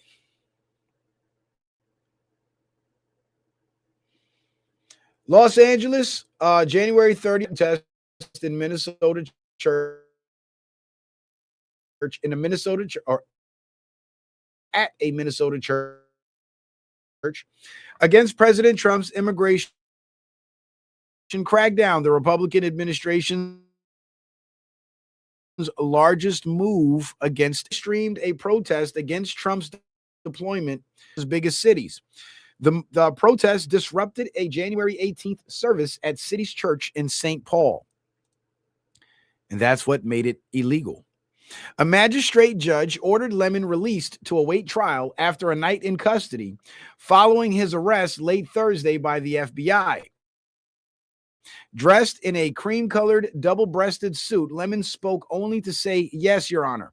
When asked if he understood the proceedings, one of his attorneys said that he pleaded not guilty.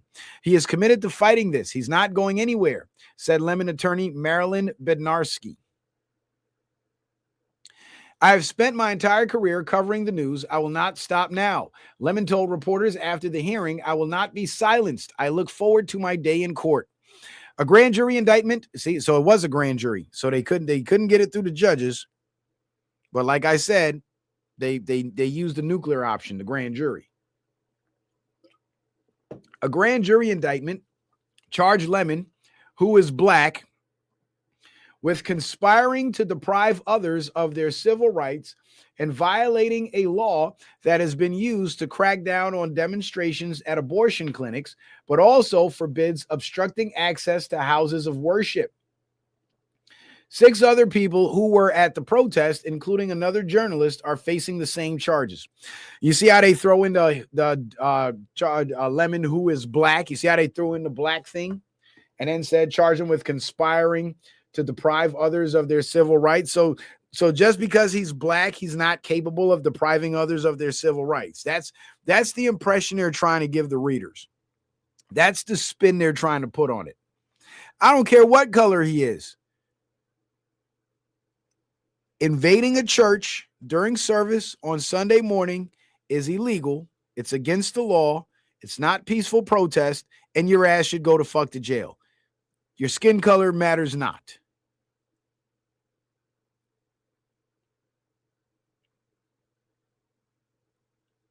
Thousands of protesters took to the streets of Minneapolis and other U.S. cities on Friday to denounce an immigration crackdown in which federal agents fatally shot 2 U.S. citizens, sparking one of the most serious political cries Trump has faced.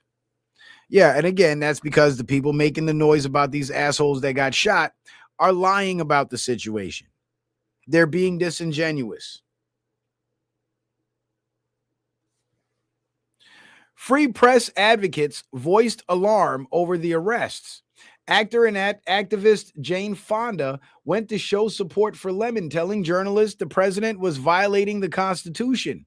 They arrested the wrong Don, Fonda said. Well, fuck Jane Fonda, first of all. And I thought the Constitution protected explicitly in the First Amendment, protected houses of worship. So if Don Lemon and friends are having their constitutional rights violated by being prosecuted for the crime they committed, then isn't it a violation of the constitutional rights of the churchgoers to have Don Lemon and friends interrupt their service with their dumbass protest?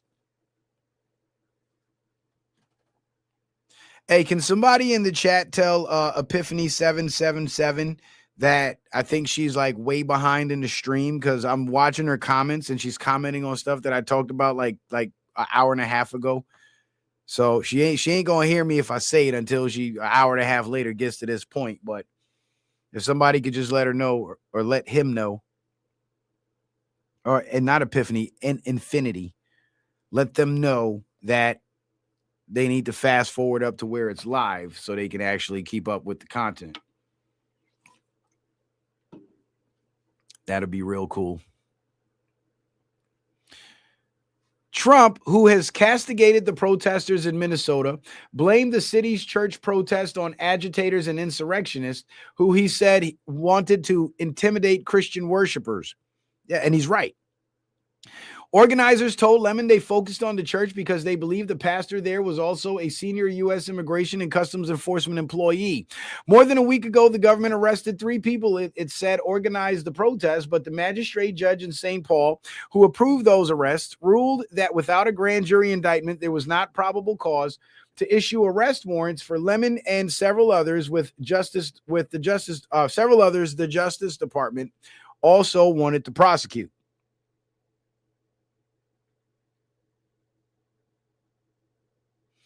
Thank you, Jason M. Schmidt.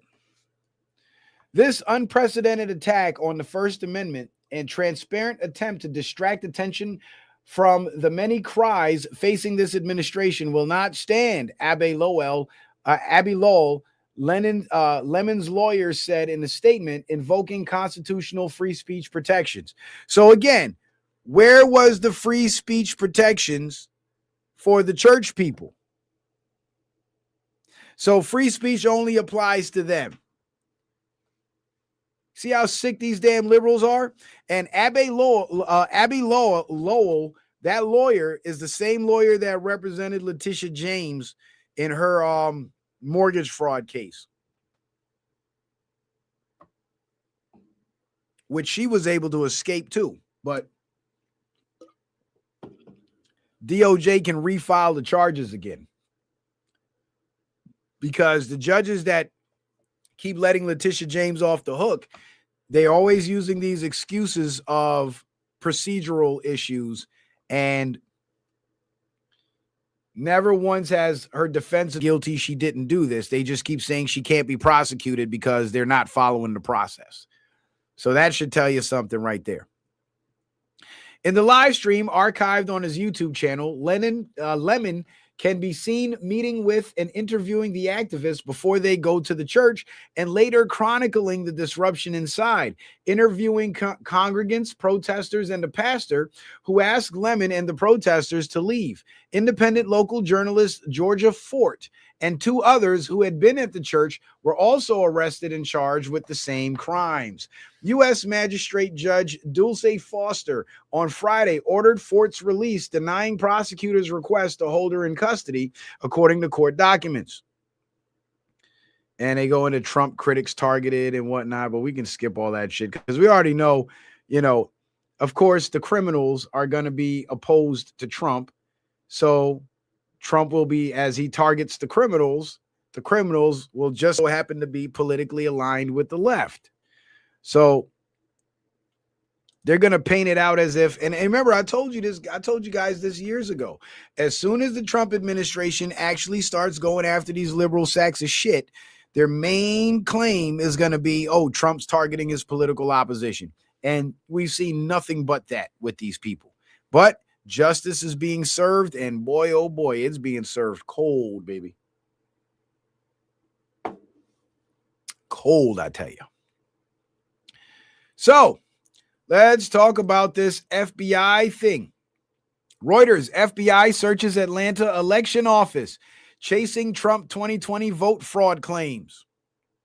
Right, because if the FBI was able to get a search warrant to search a state election office, a county election office, that means the judge that signed that warrant saw that there was something viable there. That means that judge agreed to some degree with the prosecution in deciding to sign and approve that warrant. Boy, oh boy. And these Democrats are pissed. They are mad as hell. Shout out to my sister Angela. My sister Angela always showing love. She says, you get me through my work night. Appreciate it, Angela. Appreciate it, Angela. Thank you. Now, this is one of their claims, aside from the claim of they say once these ballots are in FBI custody, we don't know what they're going to do with them.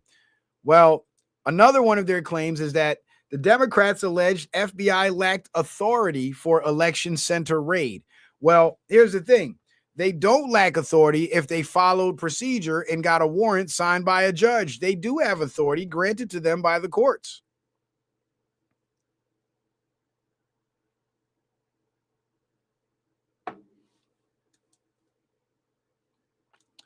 And this raid in Georgia is just one of many, because as you can see here, Sidney Powell is at the Department of Justice today, the day after Georgia election office was raided by FBI, the day after Dominion executive Eric Coomer was deposed and admitted to working with foreign actors, soon after Maduro was taken into custody. Q was right. Nothing can stop what is coming. And Trump's lawyer says Georgia is first state I'm going to blow up. Yep. And all the other states. And this is the guy, Eric Coomer, right here. And he's the director of strategy and security for Dominion Voting Systems. And he was recorded on an Antifa conference call because he's Antifa. So you got the guy that basically runs the voting machine company working for being an Antifa member. So you got Antifa running our fucking electronic voting machines. No wonder the fraud was so sloppily done. Don't worry about the election. Trump's not going to win. I made fucking sure of that. Yeah, I'm sure you did. But guess what, asshole? Trump did win, and you're about to lose, asshole. Just in, former Dominion executive Eric Coomer has just admitted under oath he was working with foreign actors during the 2020 election, according to court documents after his deposition yesterday afternoon. So he is fried. You are cooked, sir. You and everybody else. You better start snitching, son.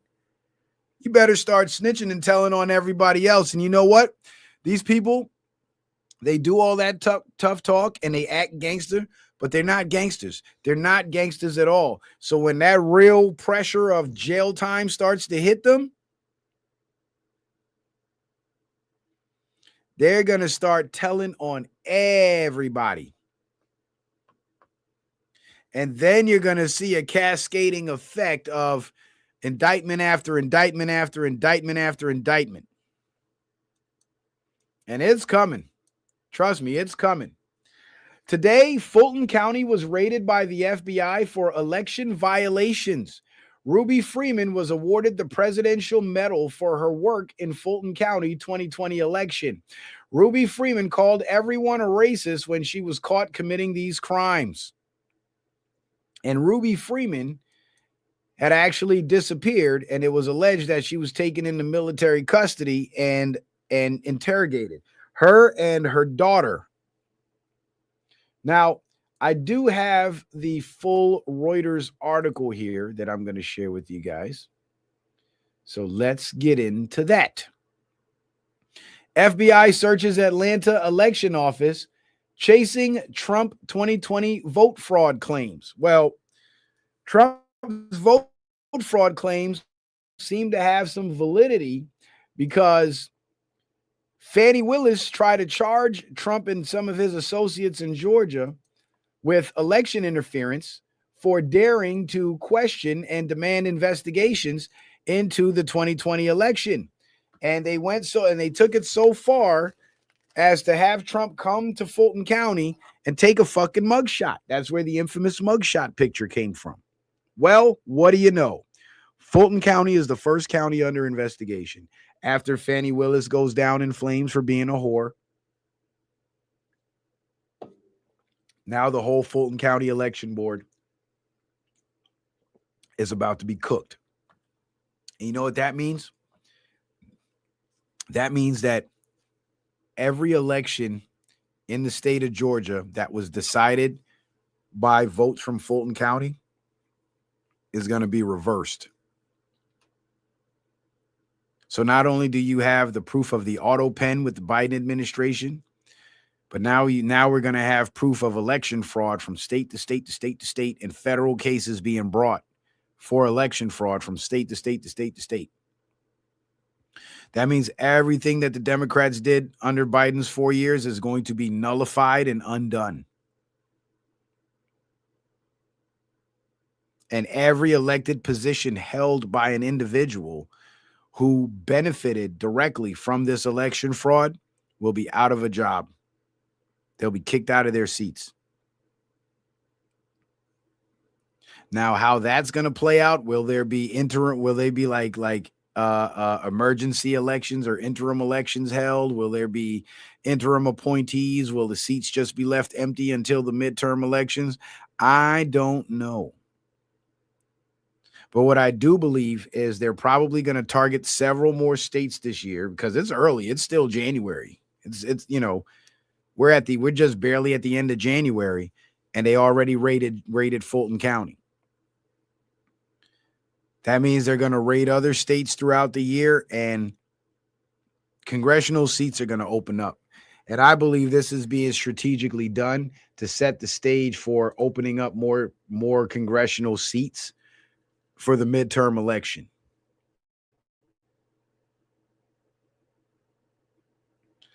So, Washington, January 28th.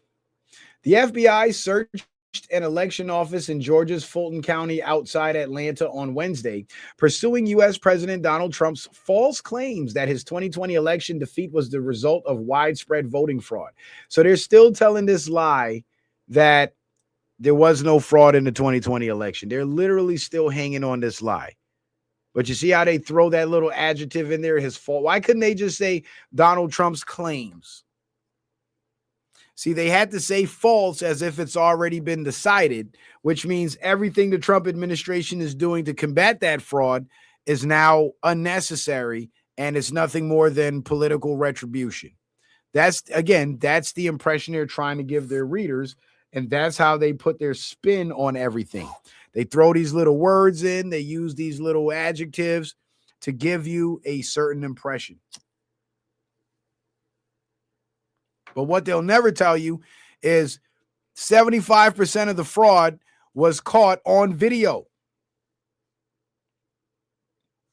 The FBI said in a brief statement that its agents executed a warrant at the Fulton County Election Hub and Operations Center in Union City, a large warehouse-like facility opened by Georgia officials in 2023, and called it a court-authorized law enforcement activity. Excuse me. The search concluded on Wednesday night, a law enforcement official said. The warrant sought a number of records related to 2020 elections, the Fulton County government said in a brief statement about the search. The latest in a string of actions by Trump's administration to use the Justice Department against his perceived enemies or to intervene in cases where he believes he was treated unfairly. You see, what did I tell you? Didn't I tell you they're going to try to swing that lie on us? Going after his perceived enemies? No, he's going after fucking criminals. Like he should. Fuck you mean perceived enemies? First of all, ain't shit perceived because they really are fucking enemies. They pissed on the people's right to vote. They are enemies. And they pissed on the people's right to vote with help of foreign entities. There's no other word for that other than enemies. So ain't nothing perceived there. This has been established already. The FBI agents were looking to seize computers and ballots they believed were held at the facility as part of an investigation into possible election interference, a law enforcement official told Reuters, speaking on condition of anonymity. Joe Biden, a Democrat, won Georgia and defeated Trump, a Republican who was seeking re-election in 2020. Trump returned to the presidency for a second term last year after winning the 2024 election. Trying to create chaos. Fulton County Commissioner Mo Ivory confirmed a warrant was being served and said federal officials were collecting 700 boxes of ballots from a secure location. In a video posted on social media made from inside the election center, she accused Trump of trying to create chaos in order to benefit Republicans in the November midterm elections.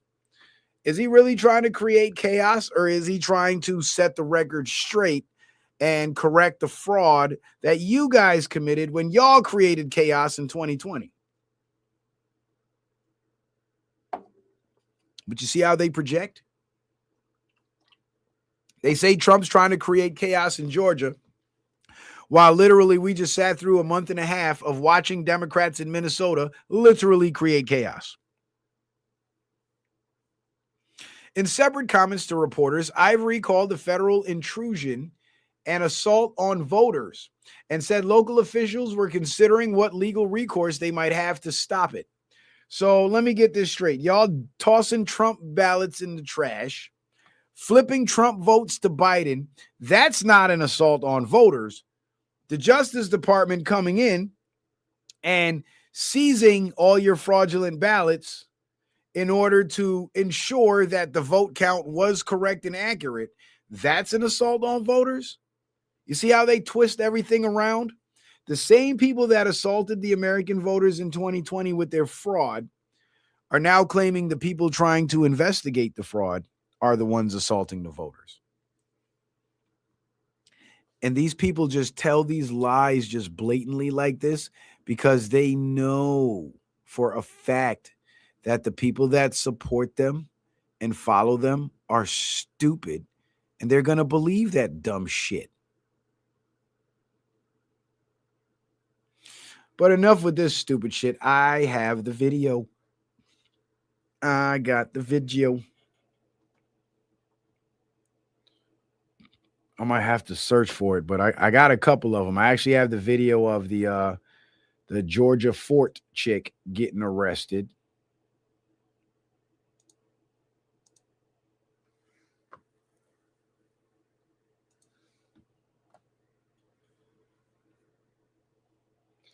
And I also have the video from Fulton County. So we're going to watch those. And then we're going to end the show. And guys, please don't forget to hit that Cash App, hit the PayPal, hit the Venmo, and support the show. So this is one of the Democrats in Fulton County. Look how crazy she looks. Right now is the FBI taking documents related to the 2020 elections out of the Fulton County warehouse. This is political theater at its best. The Trump administration can't get what they want through the courts. The 2020 elections have been litigated over and over and over again, but they would. And that's another lie they like to tell. That's the lie they like to tell. that the 2020 election had been litigated through the courts, but the courts are corrupted too. The courts benefit from the election fraud. The courts benefit from the kickback money. The judges are corrupt.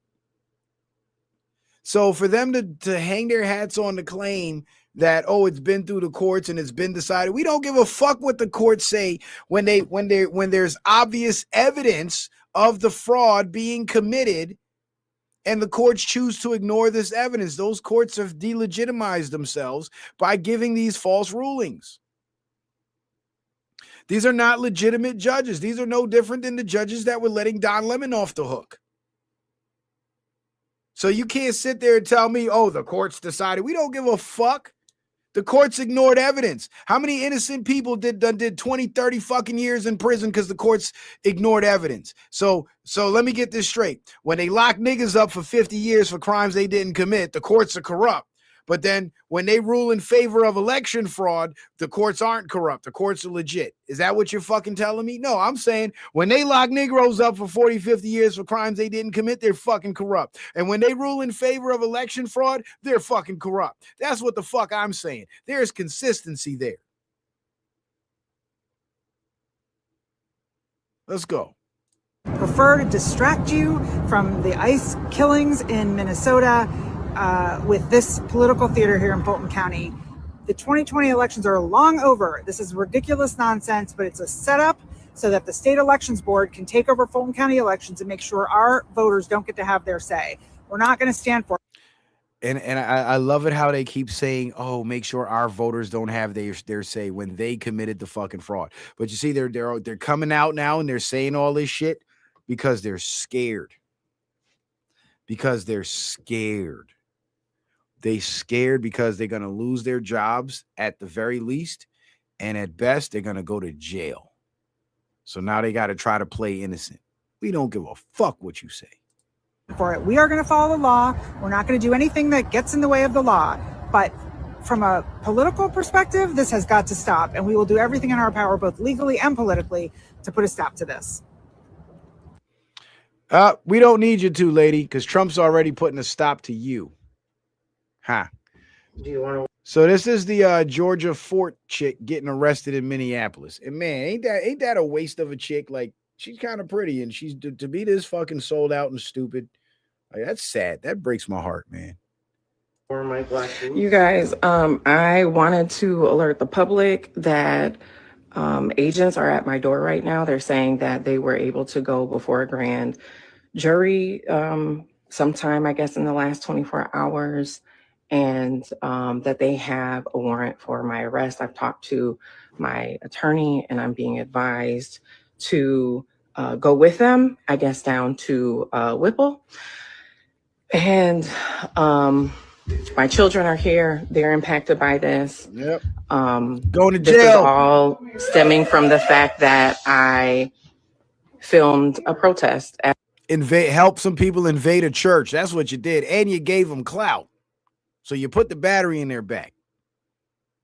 You waste of a bitch. Man. As a member of the media, we are supposed to have our constitutional right of the freedom. What about the constitutional right of the people in the church? They keep screaming about their constitutional rights without any regard for the constitutional rights of the churchgoers who literally did nothing to them. So shut the fuck up, take your charge, and go to jail. You waste of a bitch. To film, to be a member of the press. I don't feel like I have my First Amendment right as a member of the press because now federal agents are at my door arresting me for filming the church protest a few weeks ago. Right, and the church protest was illegal. So you being there means that you were involved in illegal activity. You weren't there documenting it and filming it. You were there getting clout off it. go again. I don't have a long time here, you guys, but I wanted you to know, for me, agents are at my door right now. My attorney has spoken with them. I did send a relative outside to talk to them. They're showing some type of documentation, apparently, that they got an indictment from a grand jury. I knew that I was on a defendant's list. I did not publish it because it was under seal. And so we've done everything that we can to try and abide by, you know, the advice of our attorneys. But right now, you guys, I wanted you to know I'm gonna have to hop off here and surrender to agents. As a member of the press, I filmed the— Yeah, shut the fuck up. Go to jail, bitch. Fuck you. So a Black Lives Matter organizer, Traherne Cruz, also arrested by feds. So that's the dude that's listed in the DOJ indictment. Do you guys mind me? And that's not him. That's him. That's him right there. And there he is again. Motherfucker look more cracked out than George Floyd. Big ass suit on and shit. These motherfuckers are crazy. Do you guys mind me asking what these are? We're senators who represent Fulton County. I'm just curious. I'm just going to put it down. Do you know what evidence you're collecting? I don't. I haven't read anything yet. Okay. Do you know, what's the point of the search? Do you know? Can you tell us what types of documents you're trying to get? We can send over, you can refer any of our questions to the public affairs officer, sir. Okay. She should be on the front side of the building. Okay. At least she was. All right. I saw the square. Okay. Thank you. PAO. Thank you. Do you Okay. Has said all. Well, I'm a fucking nurse, and when you Shut up. I also want to remember the politicians are continually attacking us. Where were they the last 4 years when the number of women and children sex trafficking went all-time high? Yeah, that's another thing too. They're crying about these migrants and the families and the kids and all that shit. But when the illegals was coming across, when the illegals was coming across the border and abandoning kids at the borders and trafficking kids at the border, nobody said shit about it. Now here's some photos of children abandoned at the border during the Biden administration when the borders were open. Just little babies out there in the desert all by themselves. No food, no water, nothing. And Border Patrol was actually rescuing, and the military was actually rescuing these kids. Look at that. That is a baby. That kid can't be older than 3 or 4 years old. Look at this. This is damn near an infant, like 1 or 2. Look at little hands.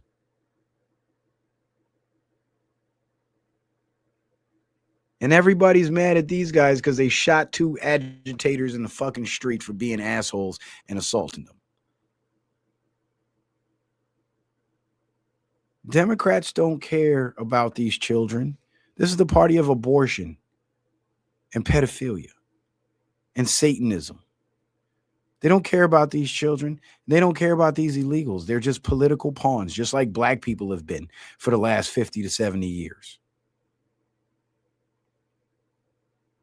And it's only us conservatives that really give a fuck enough to point this shit out and show the American people this.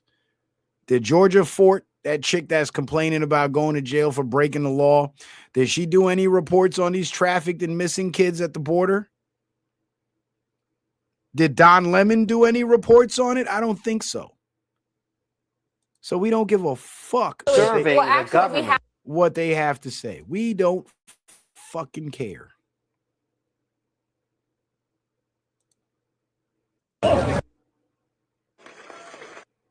No, that's the Elon Omar. They are in their. There we go. Let me give y'all some game right here. You heard it from Aisha 4 and 5 Newton. Oh, this is Huey P. Newton's niece informing the American people of where we would be if it wasn't for Donald Trump and the ICE raids. The 2020 election was won by some on bullshit. Okay. And the Democrats knew that it was some bullshit. This is why The first thing they did was open up that border because you know what? In 2020, you had more Black Americans who had registered and voted Republican than in a very, very long time. Okay.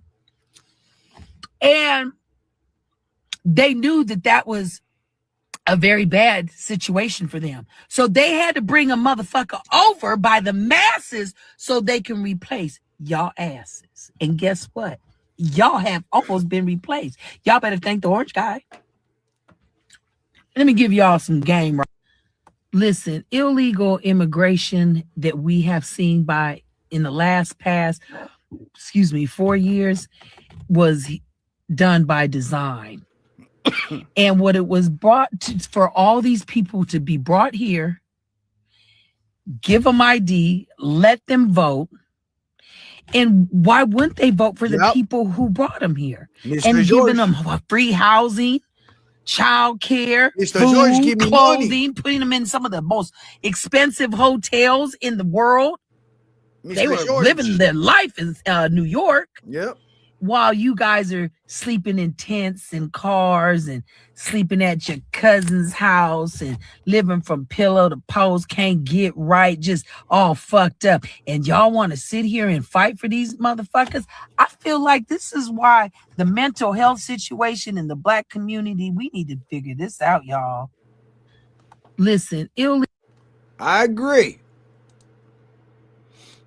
Hey everybody, so here's an update. We're at the elections hub right here off Fairburn Road, and so Fulton County Commissioner states that the FBI took 700 boxes of 2020 ballots. This is like all wrong. We're trying to figure out a legal plan. Let me go find out what the legal plan is. Shut up. they did correct the warrant, and they are now in there getting the documents. 700 boxes of 2020 ballots and accompanying things that go with it, you know, absentee ballots, all the things, right? So our clerk of Superior Court, Shay Alexander, is in there making a log of everything that they're taking, but this is like all wrong. So you hear how nervous she sounds? Now, here's the thing to note, right? If they were as innocent as they claim they are,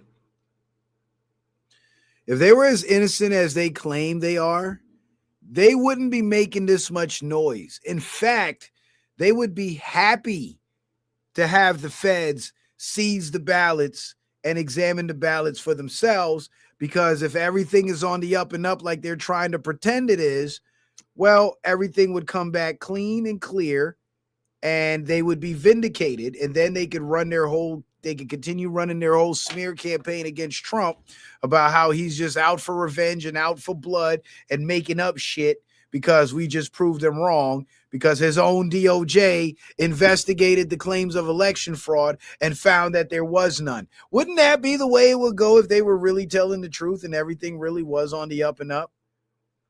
But just based on their reactions and the shit that they're saying now, it clearly shows that they are nervous because they know what's about to happen. So we're trying to figure out a legal plan, and we should have one, whether that's an injunction, whether a motion to quash. I mean, whatever it is, we're trying to figure it out right now, because this is an attack on our elections, meant to keep you from trying to go to the polls in November, being too afraid to change what's going on in our nation. So instead of worrying about people. And the change that she wants to change is the change of Donald Trump undermining their whole system. And I love how they keep trying to use this line of it's an attack on our election, when literally they were the ones that carried out the attack on our election. I can't get past that. Like they're just going to keep telling this lie, and they're just going to keep repeating that lie until people actually believe that bullshit. That's crazy. People dying in Minnesota. Here we are at the Fulton County Elections Hub. So let me go find out what the legal plan is.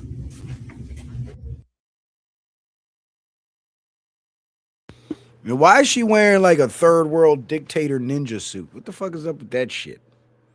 What is that about? You blame President. This is Anthony. You ready for this one? This is a moment the news. I think we passed all the videos. But let me leave y'all with this one, right? Because this goes back to what I was saying about the Satanists attacking Trump. For this one, this is for your deeper audience. Let me tell you something. When I knew this man was being used by God, in his first term, I don't know if you remember this, the witches, the warlocks, and the abortionists all came together. And this is what they said, I quote, "We are asking everyone in the United States to join us on Facebook Live as we cast curses on the President of the United States and all who support him." It was a Facebook Live. It was nationwide. Told my wife, I said, let's see how stupid the preachers are on this one. Because last time I checked, Jesus said Satan will never attack his own. That's what Jesus said. And Jesus ain't never wrong. So if he said Satan will never cast out Satan, he will never attack his own. And then the people who represent Satan are attacking Trump. And that's what I was saying. They're attacking Trump, but they never attacked any of the past presidents the way they're attacking Trump. What's that tell you? And then somewhere you got to ask the question is, well, maybe this Trump man is not of Satan. Oh my gosh. See, but they don't think like that. They don't know how to think. They just go with their emotions. Boom. They don't know how to think because they're not thinking people. Even this pastor peeps it because it's true. Because it's true. And they go with their arrogance and their pride. Everybody thinks that they know what they're talking about. So, you ready for this one? I like this pastor. I don't know who this guy is, but I'm going to find out. I like him. He be dropping some jewels.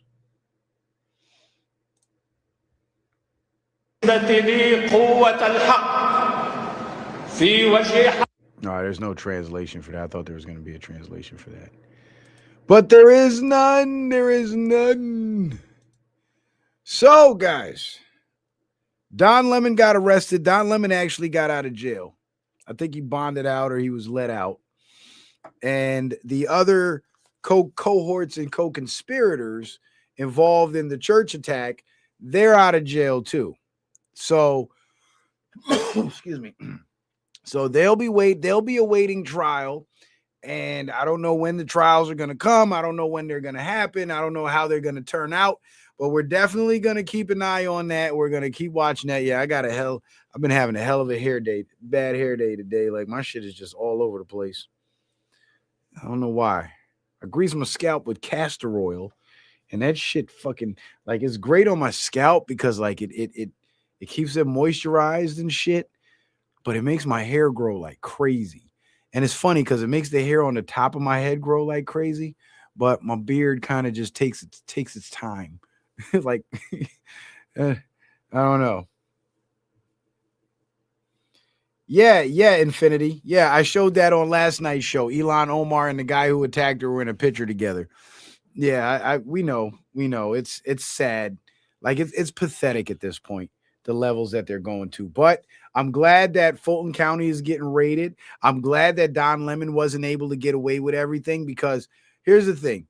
Even as conservatives and people who believe in law and order, there's still a serious lack of trust in the integrity of our court system.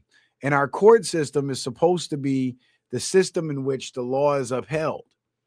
And if we, the people, can't trust the courts, then we're living in a lawless society, essentially. So the fact that these judges and these grand juries are making these rulings in favor of law and order, it's actually helping to restore the people's faith in the integrity of these institutions.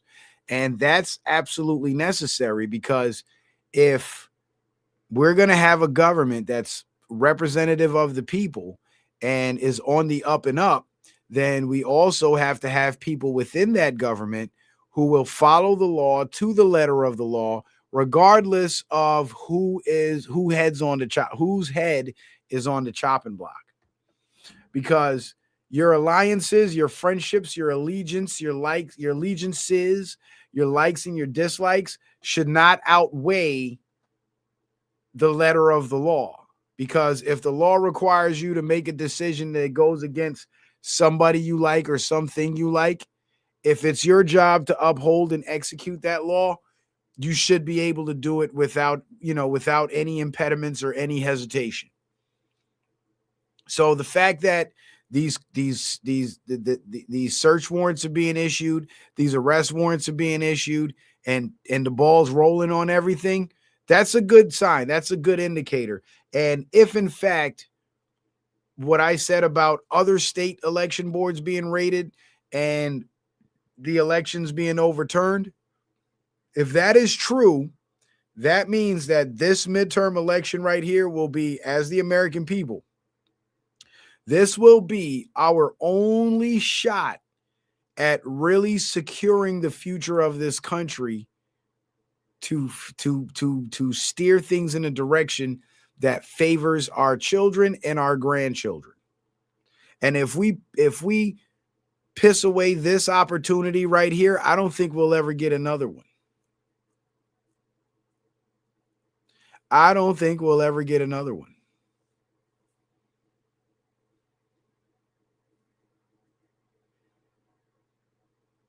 And that's the most important part. And that's why I keep telling people, your votes matter, because if your votes didn't matter, they wouldn't have to rig elections. In Saudi Arabia, votes don't fucking matter because they're governed by a royal family.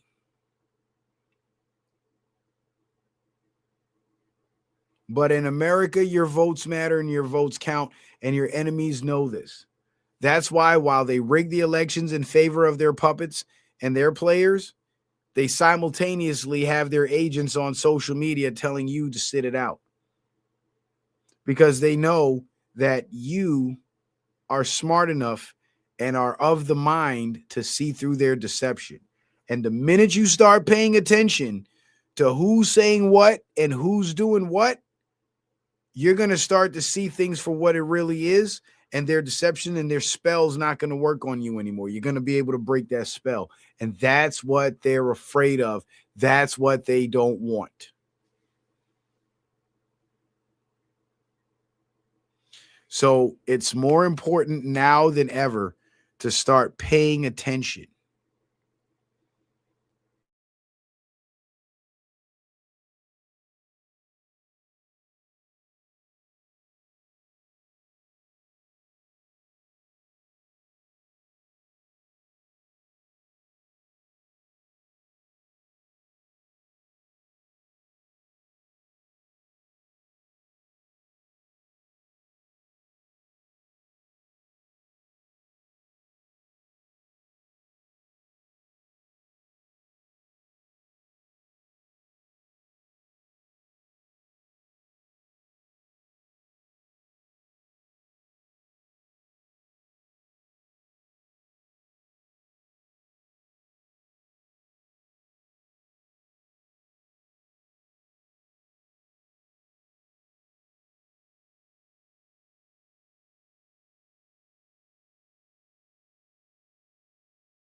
I'm back that quick.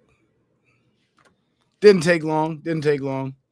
Yeah, because my laptop was fully charged before I started the show, and I unplugged it because it's not good to keep your electronics plugged in when they're fully charged.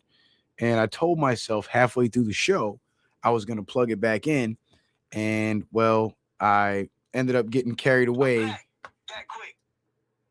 I ended up getting carried away and didn't plug it back in, and it just so happened to die right at the end of the show. So, because I was actually getting ready to close it out. So, let me just go ahead and do that now. Then, all right. So, I appreciate you guys being here. I appreciate the love and the support. Make sure you guys stay tuned in. I might go live tomorrow night, but I'm not sure yet. But if I don't go live, I'll try to at least throw a couple of uploaded videos up there. So be on the lookout for that. But we're definitely going to be live Sunday. So make sure you guys tune in Sunday night, 10 p.m. We're going live. We got more to discuss, and it's the weekend, so there might not be too many events taking place, but there's other things that we need to talk about. Mr. Smith says that's a myth. Is that really a myth? Because I had an old Chromebook that I used to just keep it perpetually plugged in. And after a while, the battery swole up. And I've had cell phones that's happened to too. So, and I've always heard that if you keep it plugged in, even though it stops charging, that extra power going to it, it could still cause damage to the battery specifically by overloading the battery or whatever. So I don't know, but I'd rather play it safe. I'd much rather play it safe. That's happened to too. Hold on. And I've always heard that.